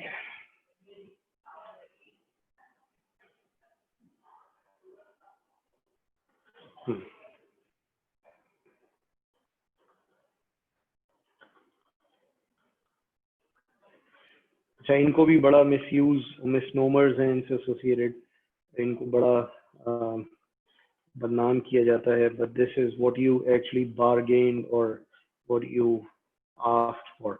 MOSFET intrinsic capacitance, इसको काफी लोग गलती से कहते हैं मॉसफेट पैरासिटिक कैपेसिटेंस. पैरासिटिक होती है जो कि मतलब नोन अनइंटेंशनल तरीके से आपके सर्किट में किसी और वजह से तीसरी जगह से आ जाए. ये कैपेसिटेंसेस जब आप मॉसफेट का स्ट्रक्चर बना रहे थे आपने सॉर्ट ऑफ खुद डाली. अच्छा, पहले हम देख लेते हैं कहाँ है बेसिकली, कहाँ नहीं है, फिर हम ये देखेंगे कि भाई स्ट्रक्चर में कहाँ बैठी हुई है जो कि ऐसी क्या क़यामत आ गई. So this is your source, this is your drain, this is your gate and this is your bulk. तो अब एकदम ऐसा क्या हो गया कि हम कैपेसिटेंसेस की बात करना शुरू हो गए. हम ये कहेंगे कि भाई there is a gate to drain capacitance, उसको हम कहेंगे CGD. इस पर हम वापस आएंगे. अभी जस्ट बिलीव मी कि हाँ ये हैं. CGS कहेंगे, C ड्रेन टू बल्क कहेंगे और इसको C सोर्स टू बल्क कहेंगे. और भी कुछ हैं अभी, for now it's quite enough for developing our understanding. सही है. तो भाई ऐसा क्या हो गया स्ट्रक्चर में कि ये सारे आगे बैठ गए, तो आपने खुद अपने हाथों से क्रिएट किया है ये मामला. And plus, so now let me draw the gate properly. Gate जो है ना is always slightly overlapped with source and drain.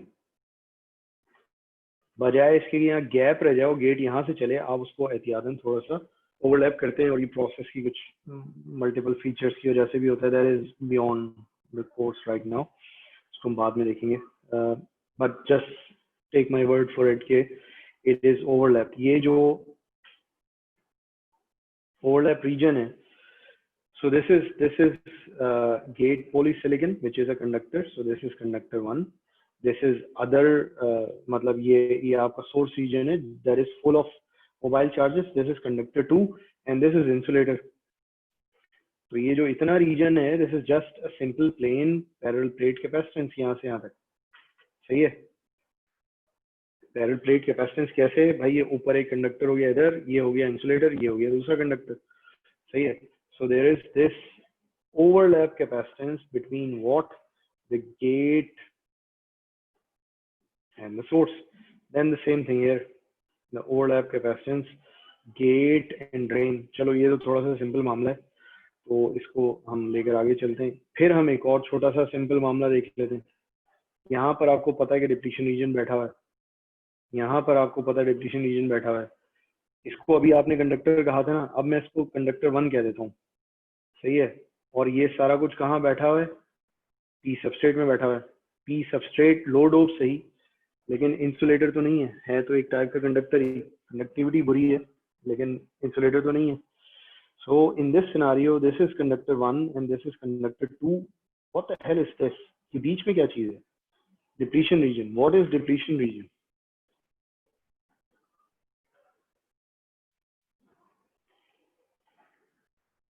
Depletion region क्या चीज क्या होती है?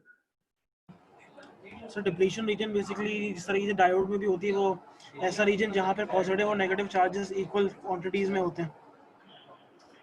हाँ तो यार उस पर्सपेक्टिव में देखा करो ना, जिस पर्सपेक्टिव में बात हो रही है. मतलब अभी तो डायोड की तो नहीं बात हो रही, अभी तो हम कैपेसिटेंसेस की बात कर रहे हैं. Why do you think a depletion reason becomes relevant in the discussion of a capacitance? Insulator का काम कर सकती है डिप्लीशन रीजन. हाँ, तो डिप्लीशन रीजन के साथ इशू ये है कि इसमें से सारे मोबाइल कैरियर्स गायब हो गए, आपने रिकम्बाइन करा दिए, इलेक्ट्रिक फील्ड की वजह से मजीद डिफ्यूजन रुक चुकी है. So this guy is devoid of any carriers, मतलब मोबाइल कैरियर्स. जाहिर है जो मोबाइल कैरियर्स नहीं है, this guy cannot conduct current. कौन कंडक्ट करंट नहीं कर सकता? Insulator. So this is kind of an insulator sitting between two conductors. आपका मतलब सोर्स है और सबस्ट्रेट है, इनके बीच में एक इंसुलेटर बैठा हुआ है. So now this is reverse bias junction capacitance between source and bulk and the same here. ठीक है, तो ये दो, ये हो गया, ये हो गया. However, there is something interesting that is also going to take place. कि overlap हो गया, reverse bias हो गया, reverse bias हो गया. अब भाई जब यहाँ पर आपके आके बैठ गया inversion layer, अब क्या होने वाला है? अब आप ये कहेंगे यार इस रीजन की भी तो बात करो कैपेसिटेंस में, क्योंकि now this is a conductor, insulator and then another conductor. तो इस पे आप कहते हैं यार इसको आधा आधा तोड़ लो यार. अभी तो रीजन बिल्कुल बराबर है ना, आधा ये वाला कैपेसिटर सोर्स में, आधा काउंट कर लो इधर. सही है, तो इसको अभी हम काउंट करेंगे, हम देखेंगे. फिर एक लतीफा और आता है जबकि आप सैचुरेशन में पहुंच जाते हैं, channel gets pinched off like this. Channel की शक्ल कुछ ऐसी बन जाती है अभी. सही है,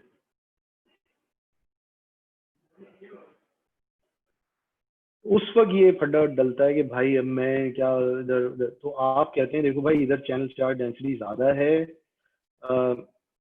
सोर्स की तरफ, तो 2/3 में इधर काउंट करूंगा ड्यूरिंग सैचुरेशन, 1/3 आपकी तरफ काउंट करूंगा. वो ज्योमेट्री से निकाला वगैरह वगैरह जा सकता है, लेकिन हमें इतनी ज्यादा अल्लामोबंदी की जरूरत नहीं है इसमें.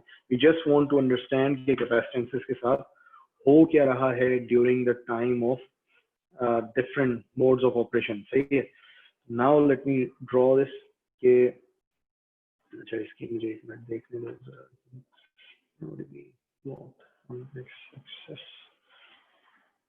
Right, VGS, right.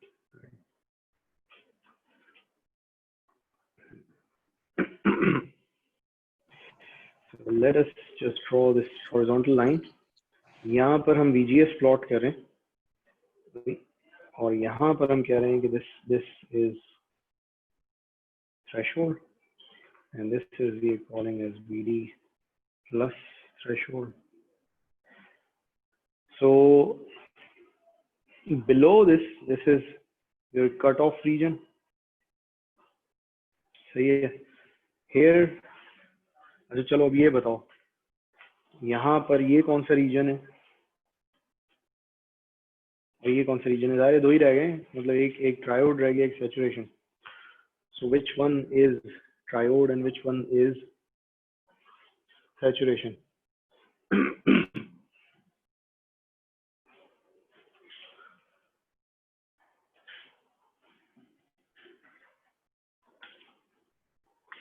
क्या ख्याल है? एक्स एक्सिस पे थ्रेशोल्ड के बाद सैचुरेशन रीजन शुरू हो रहा है या ट्रायोड शुरू हो रहा है? Saturation region. वाई? क्या तो लेकिन वाई? वोल्टेज वगैरह है. अब ये देखो इस फैक्ट को ना तुम लोगों को उल्टा सीधा ये वो मतलब ट्रिकी अंदाज में याद करना होगा. यार दानिश टीसीएस कर दिया? टीसीएस कर दिया? टीसीएस कर दिया? तो अब ये ट्रिकी अंदाज में तुम लोगों को याद करना होगा कि सैचुरेशन में कौन बड़ा होता है, वीडीएस या ओवरड्राइव? VDS बड़ा होता है VDS सैचुरेशन. बड़ा होता है. VDS बड़ा होता है ना, तो ओवरड्राइव के बड़े होने के चांसेस कब है? जब VGS बड़ा हो या छोटा हो? ओवरड्राइव के बड़े होने के चांसेस जब है जब VGS बड़ा हुआ होगा. हाँ, तो जाहिर है जब VGS छोटा है यानी कि अभी लेफ्ट साइड पर है इस कर्व में, तो ऑब्वियसली TCS हो गया. तो obviously this is your in the middle, this is your saturation mode region, क्योंकि यहाँ पर VDS छोटा है और यहाँ पर आपका this is your triode region. सही है. तो अब we start plotting the capacitance. For example कौन सी कैपेसिटेंस हम प्लॉट कर रहे हैं? हम यहाँ से लेकर चल रहे हैं CGF एंड CGD टुगेदर. तो इस रीजन में इस पॉइंट तक हम कहते हैं कट ऑफ में देयर इज नो चैनल, तो सीजीएस के पास क्या है, द ओनली ओवरलैप कैपेसिटेंस, सही है, ओनली ओवरलैप कैपेसिटेंस। तो इस वक्त दोनों पर सी ओवरलैप बैठा है, सही है, जब तक कि आप कट ऑफ में, जब कट ऑफ के बाद आप सैचुरेशन में दाखिल हो गए हैं, तो एक साहब चले गए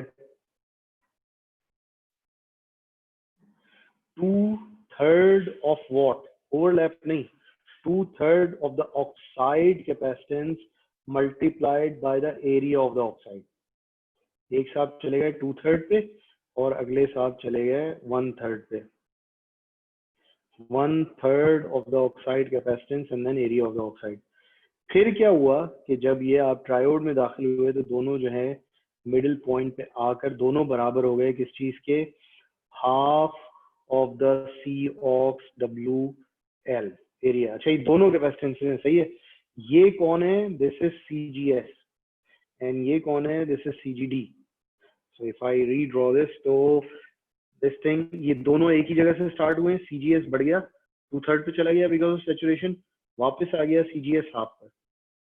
ये साहब जो है सीजीडी सेम जगह से स्टार्ट हुए, ये 1/3 पे गए और 1/3 से वापस 1/2 पर आ गए। So MOSFET capacitances are changing with region, सही है। तो अब इसमें 2-3 ठीक ठाक बड़े मसले पड़ जाते हैं कि अगर आप रीजन क्रॉस कर रहे हैं और आपने मॉसफेट की कैपेसिटेंस को कंसीडर नहीं करा, so there can be non linearity, कि आपका लोड जो है वो कैपेसिटिव लोड जो है वो चेंज हो रहा है। And then there can also be a much more dangerous game, जिसको कि आप कहते हैं मिलर इफेक्ट।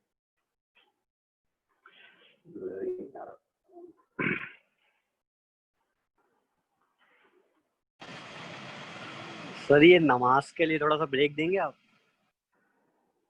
हाँ, बस 10-15 मिनट में खत्म कर देते हैं, लोग फिर निकल 6 बजे ना, सही है। तो मिलर इफेक्ट क्या चीज होती है, तुम लोगों ने पढ़ा होगा, ये इलेक्ट्रॉनिक्स 1 2 3 वगैरह में नहीं पढ़ा होगा।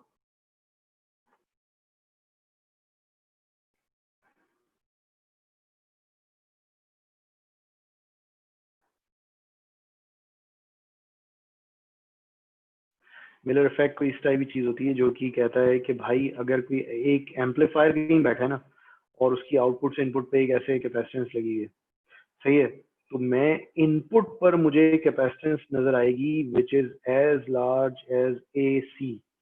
मतलब इस तरीके से आपको दो कैपेसिटेंसेस नजर आएंगी कि इधर नजर आएगी सी जो कि सी थी और इनपुट पे नजर आएगी ए इंटू सी। तो यहाँ बेचारा वो सर्किट जो कि इस सर्किट को चलाया करता था, जो कि इस सर्किट का ड्राइवर था, जाहिर है हर सर्किट की कहीं से इनपुट आती है, उसकी आउटपुट कहीं जाती है, वो तो डूब गया। वो तो कैपेसिटर क्या है, capacitor is just like a tank. आपने उसको कहा था कि आपने टैंक भरना सी, वो एकदम से मिलर इफेक्ट की वजह से उसको एक नजर आ रहा है tank which is A times C. A amplifiers की जो वैल्यूज हैं in analog that can be 1000 और मोर, सही है, 1000 टाइम्स बड़ा कैपेसिटर नजर आ गया वो ड्राइवर से। तो अब वो कहेगा आप मुझे करंट दें, मैं क्या करूं। आपने मतलब टैंक के लेवल को एक लेवल तक लाना है, दैट मीन्स के वोल्टेज को एक लेवल तक लाना है एक पर्टिकुलर कैपेसिटर में, तो आपको उसका charge, what is the equation, law of conservation of charge is this.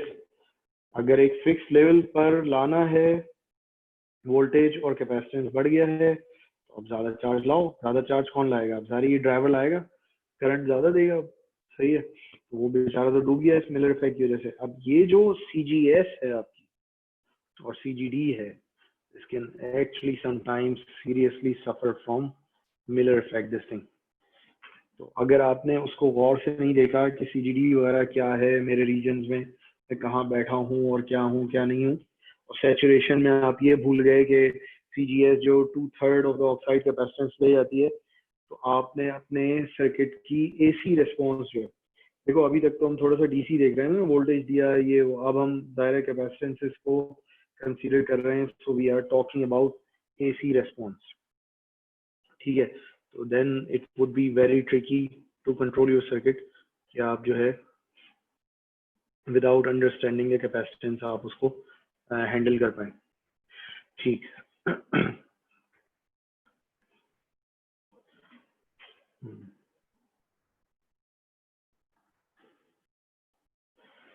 now it's rather interesting topic जो कि इसके बाद स्टार्ट होना है स्मॉल सिग्नल का. Let me give it a quick try. फिर अगली दफा तो थोड़ा सा रिपीट कर लेंगे, फिर इसको अभी कंक्लूड करते हैं लेक्चर. सही है. Let me take you through this small signal perspective.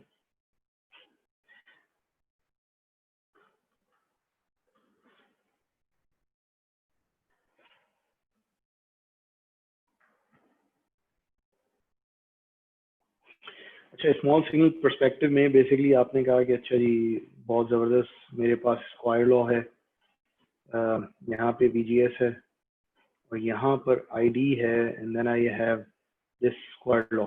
सही है. तो स्क्वायर लॉ की वजह से मुझे एक्सपोनेंशियल नहीं मतलब सेकंड ऑर्डर मुझे गेन मिलेगा, ये होगा वो होगा वगैरह वगैरह. लेकिन किसी ने आपकी तवज्जो दिलाई भाई साहब ये तो नॉन लीनियर सिस्टम है, तो आप मॉसफेट से आप नॉन लीनियर सिस्टम बनाया करेंगे तो आपका मतलब मामला कैसे चलेगा. तो इससे पहले कि आप परेशान होकर मॉसफेट को छोड़ के किसी और नई डिवाइस की तलाश में आप चल पड़ते, तो आपको एक मैथमेटिशियन दोस्त ने बताया कि भाई non linear systems can be converted into linear systems. How?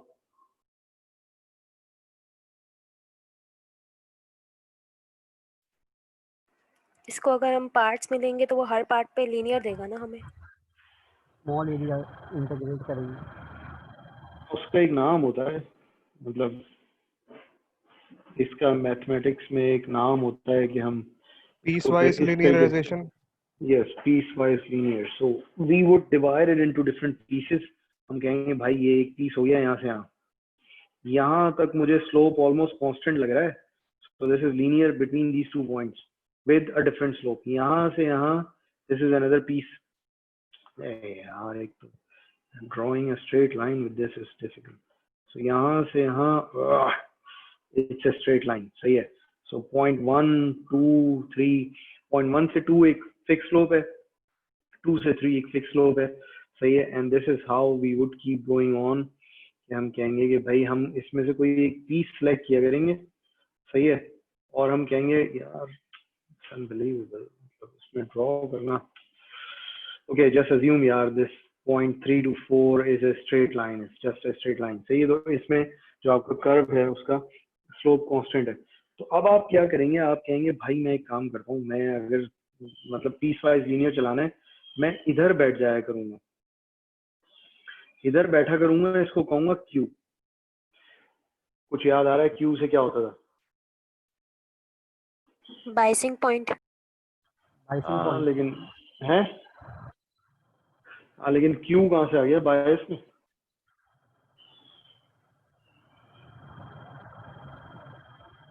इसका नाम कुछ और हुआ करता था.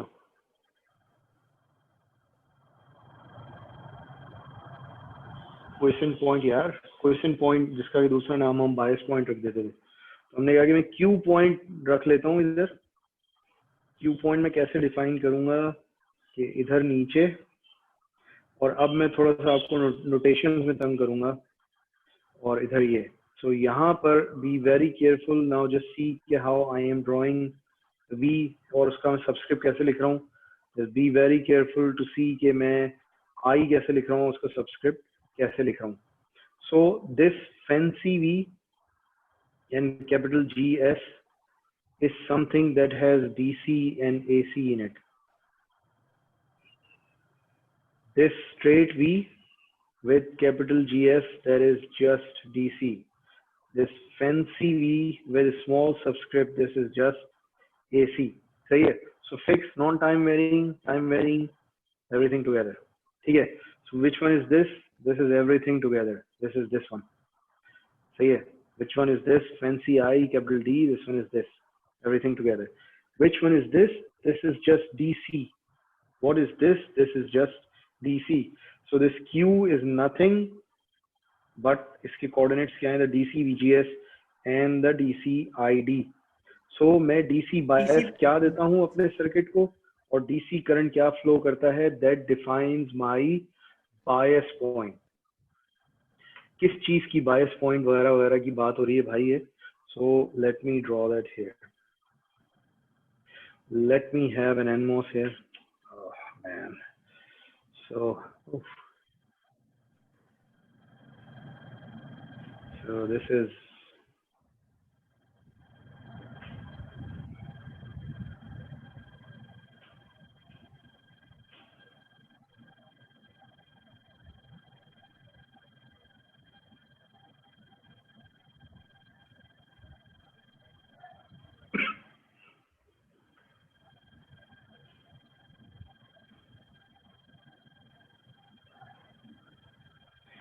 सही है।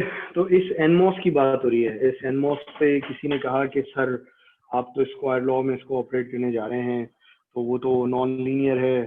तो आपने पहले तो अपना सर पीटा, फिर मैथमेटिशियन दोस्त ने आपकी हेल्प करी और उसने कहा यार इसको ऐसा करो, पीस वाइज लीनियर कन्वर्ट करो, किसी एक ऑपरेटिंग पॉइंट पे रख के चलाओ। सही है, जिधर के जिस ऑपरेटिंग पॉइंट से आगे पीछे थोड़ा सा उसका स्लोप कांस्टेंट हो। आपने कहा ऑपरेटिंग पॉइंट पे कैसे रखूं, उसने कहा ऑपरेटिंग पॉइंट Q डिफाइन करो और उसकी कोऑर्डिनेट्स डिफाइन करो बाय DC VGS और जो कि which would give rise to a DC ID. So that is your operating point. Then on this operating point, apply a small AC signal. A small AC signal here on this operating point. कितना छोटा AC signal? उतना छोटा कि जिसमें कि linear range से बाहर ना निकले आपका स्लोप। जब आप ये छोटा सा सिग्नल आप पर अप्लाई करेंगे, उसका नतीजा क्या होगा? You would get an AC signal eight the output, जिसको कि आप क्या कह रहे हैं, स्मॉल ID। ये AC सिग्नल किधर बैठा है? सेंटर पे, आपके बायस पॉइंट के DC ID पे बैठा है। AC सिग्नल आपने कहाँ रख के अप्लाई किया था? DC VGS, DC operating point जो वोल्टेज था उस पर रख के अप्लाई किया था। तो आपने DC वोल्टेज के थ्रू पहले एस्टेब्लिश करा आपने पॉइंट ID, फिर उस पर रखकर एक छोटा सा AC वोल्टेज दिया और उससे एक AC करंट निकाला, एंड दैट इज योर असल में जो गेन जो आप देखते हैं फॉर एग्जांपल जो सिस्टम्स में थोड़ा सा मेरे ख्याल में मैं उसकी इंट्रोडक्शन वगैरह भी अगर करा दूं तो अच्छा ही है। अच्छा, तो पहले मैं ये कम से कम कंक्लूड कर दूं कि this is why this is known as small signal perspective. सही है कि DC ऑपरेटिंग पॉइंट पे we are just applying a small signal now, वरना आप लीनियर रेंज से बाहर हो जाएंगे। अच्छा, स्मॉल सिग्नल कितना, इसकी अभी हम एक मैथमेटिकल हम इक्वेशन निकालेंगे। सही है, तो स्मॉल सिग्नल का ये है कि भाई आप फर्ज करो कि एक आपके पास वो है 1 वोल्ट DC बायस है और 1 मिली वोल्ट का सिग्नल है। आप जब किसी एम्पलीफायर की बात करते हैं, मैं इसको 1000 टाइम्स एम्पलीफाई करना चाह रहा हूँ, what is it that you want eight the output? 1000 volts या इसको एम्पलीफाई करना है 1 मिली वोल्ट को?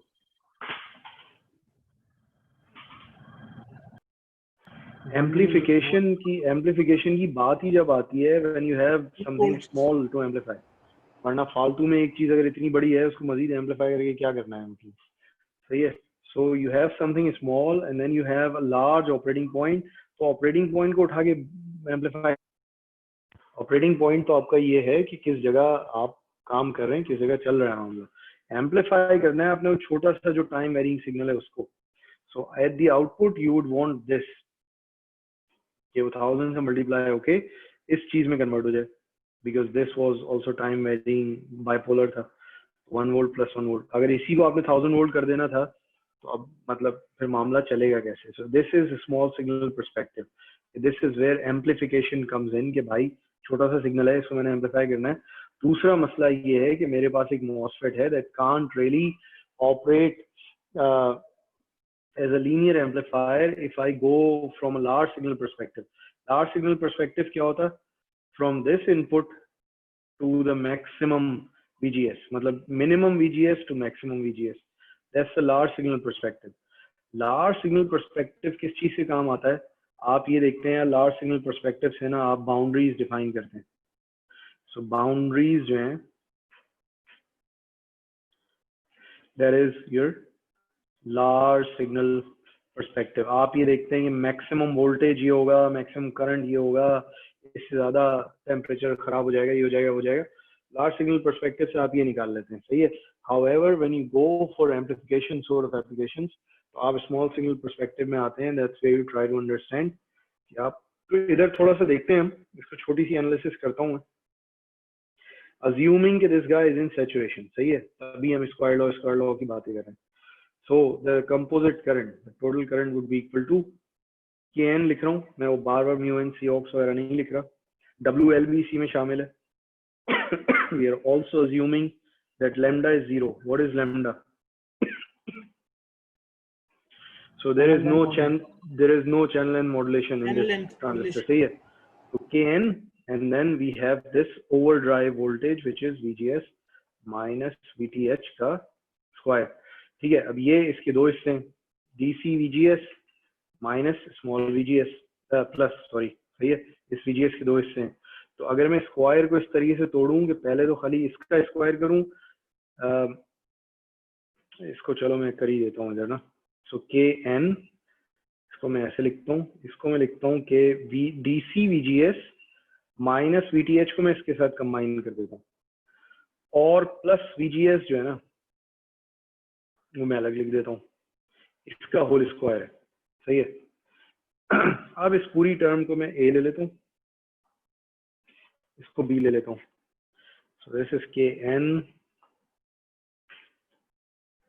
VGS minus VTH square plus VGS square plus, sorry, minus, sorry, what should be, yeah, it should be plus 2 small VGS and then VGS minus VTH. ये 2AB हो गया और ये आपका बड़ा ब्रैकेट बंद हो गया. सही है. इसका क्या नाम होता है?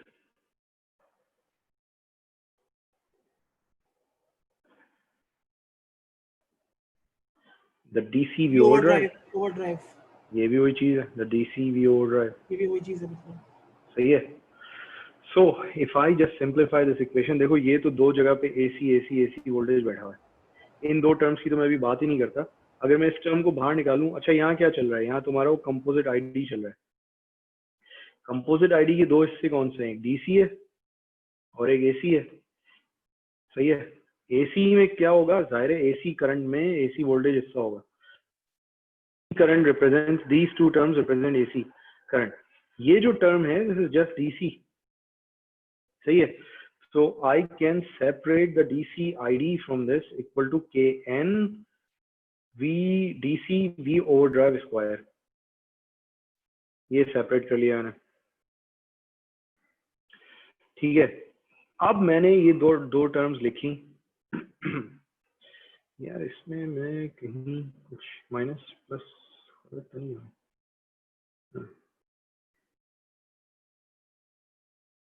Okay, right. अब मेरे पास दो टर्म्स हैं बेसिकली, जो कि आईडी, स्मॉल आईडी बराबर है Kn VGS square plus 2 VGS and then DC V overdrive.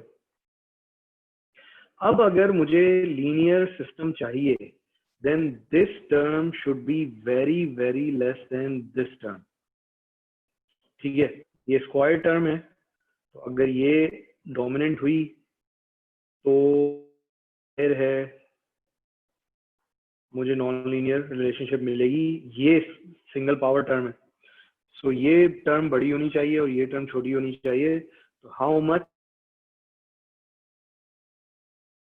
VGS, which is your AC signal, should be very small as compared to the twice of the overdrive. If you can fulfill this condition, then you can get an ID. नीचे लिख देता हूँ. Then you can get an ID that is just Kn into 2 VGS V overdrive. So yeah, if you can fulfill this condition. अच्छा, fulfilling this condition also means going for the small signal perspective. भाई अब वो बात यही कर रहा है, वही कह रहा है कि you have to apply such a small VGS कि जो कि ऑपरेटिंग पॉइंट के 2 से ओवरड्राइव से ट्वाइस ऑफ द ओवरड्राइव से छोटा है, बहुत छोटा है. यानी कि आपने अगर ऑपरेटिंग पॉइंट को बहुत ज्यादा इधर ले गए, उधर ले गए, इधर एक्स एक्सिस पे मूव कराते रहे, तो आपकी linearity हर्ट होगी. So you just apply a small input across the operating point. then you get a small sort of output here at मतलब in the मतलब time varying domain. सही है. So this is a small signal perspective. तो अब इस पर अगली दफा हम बात कर लेंगे थोड़ा सा और तफसील से. So that's it. आज बताओ कोई सवाल वगैरह है? अच्छा, do remember इतवार को तुम लोगों का सेशन होगा, उसमें फहाद आएगा, वो तुम लोगों को सवाल कराएगा. आकिब आएगा, वो तुम लोगों को कैट टूल्स वगैरह पे ऑनलाइन जो है ना वो कराएगा, डेमो वगैरह. So is there any question? अभी कब तक ऑनलाइन क्लासेस चलेंगी? ऑनलाइन क्लासेस यार अभी तो आई डोंट थिंक अक्टूबर के एंड तक कुछ होने वाला है. I mean that's my impression. I don't know what's the official verdict on this. सही है. तो लेकिन आई थिंक अक्टूबर के एंड तक तो ऐसे ही है मामला.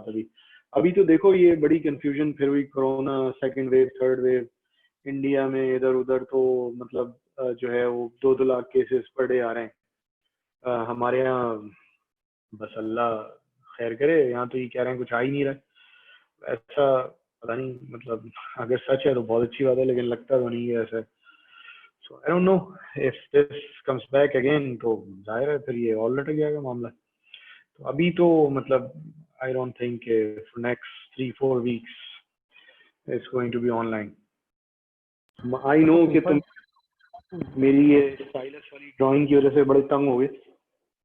आई नो, लेकिन मतलब मैं खुद भी, मेरा हाथ दुख जाता है इस स्टाइलिश की वजह से. So I am as eager as you guys are कि कैंपस खुल जाए और मैं सुकून से तुम लोगों को एक व्हाइट बोर्ड पे खड़ा होकर पढ़ाऊँ. मेरा अपना हाथ दुख जाता है स्टाइलिश पे ना, मुझसे एक सीधी लाइन नहीं बनती इसमें. आई डोंट नो, मुझे नहीं पता ये जो वो होते हैं तुम्हारे ग्राफिक डिजाइनर्स वगैरह, how do they work on this. तो खैर, तो any other technical contents related question? नहीं है तो बस फिर ठीक है.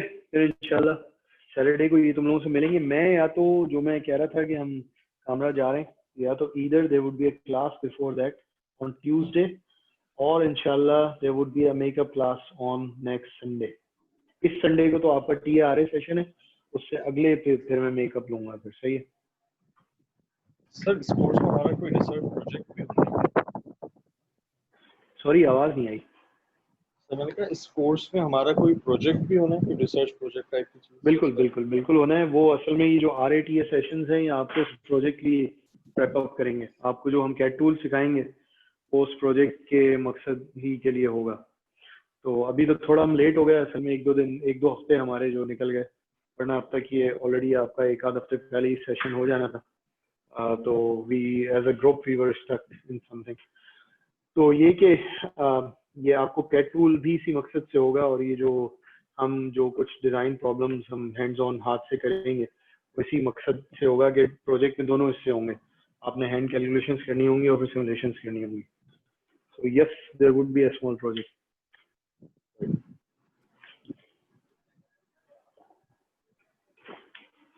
ठीक है, चलो यार फिर इंशाल्लाह बात होती है दोबारा किसी वक्त. ओके, टेक केयर, अल्लाह हाफिज.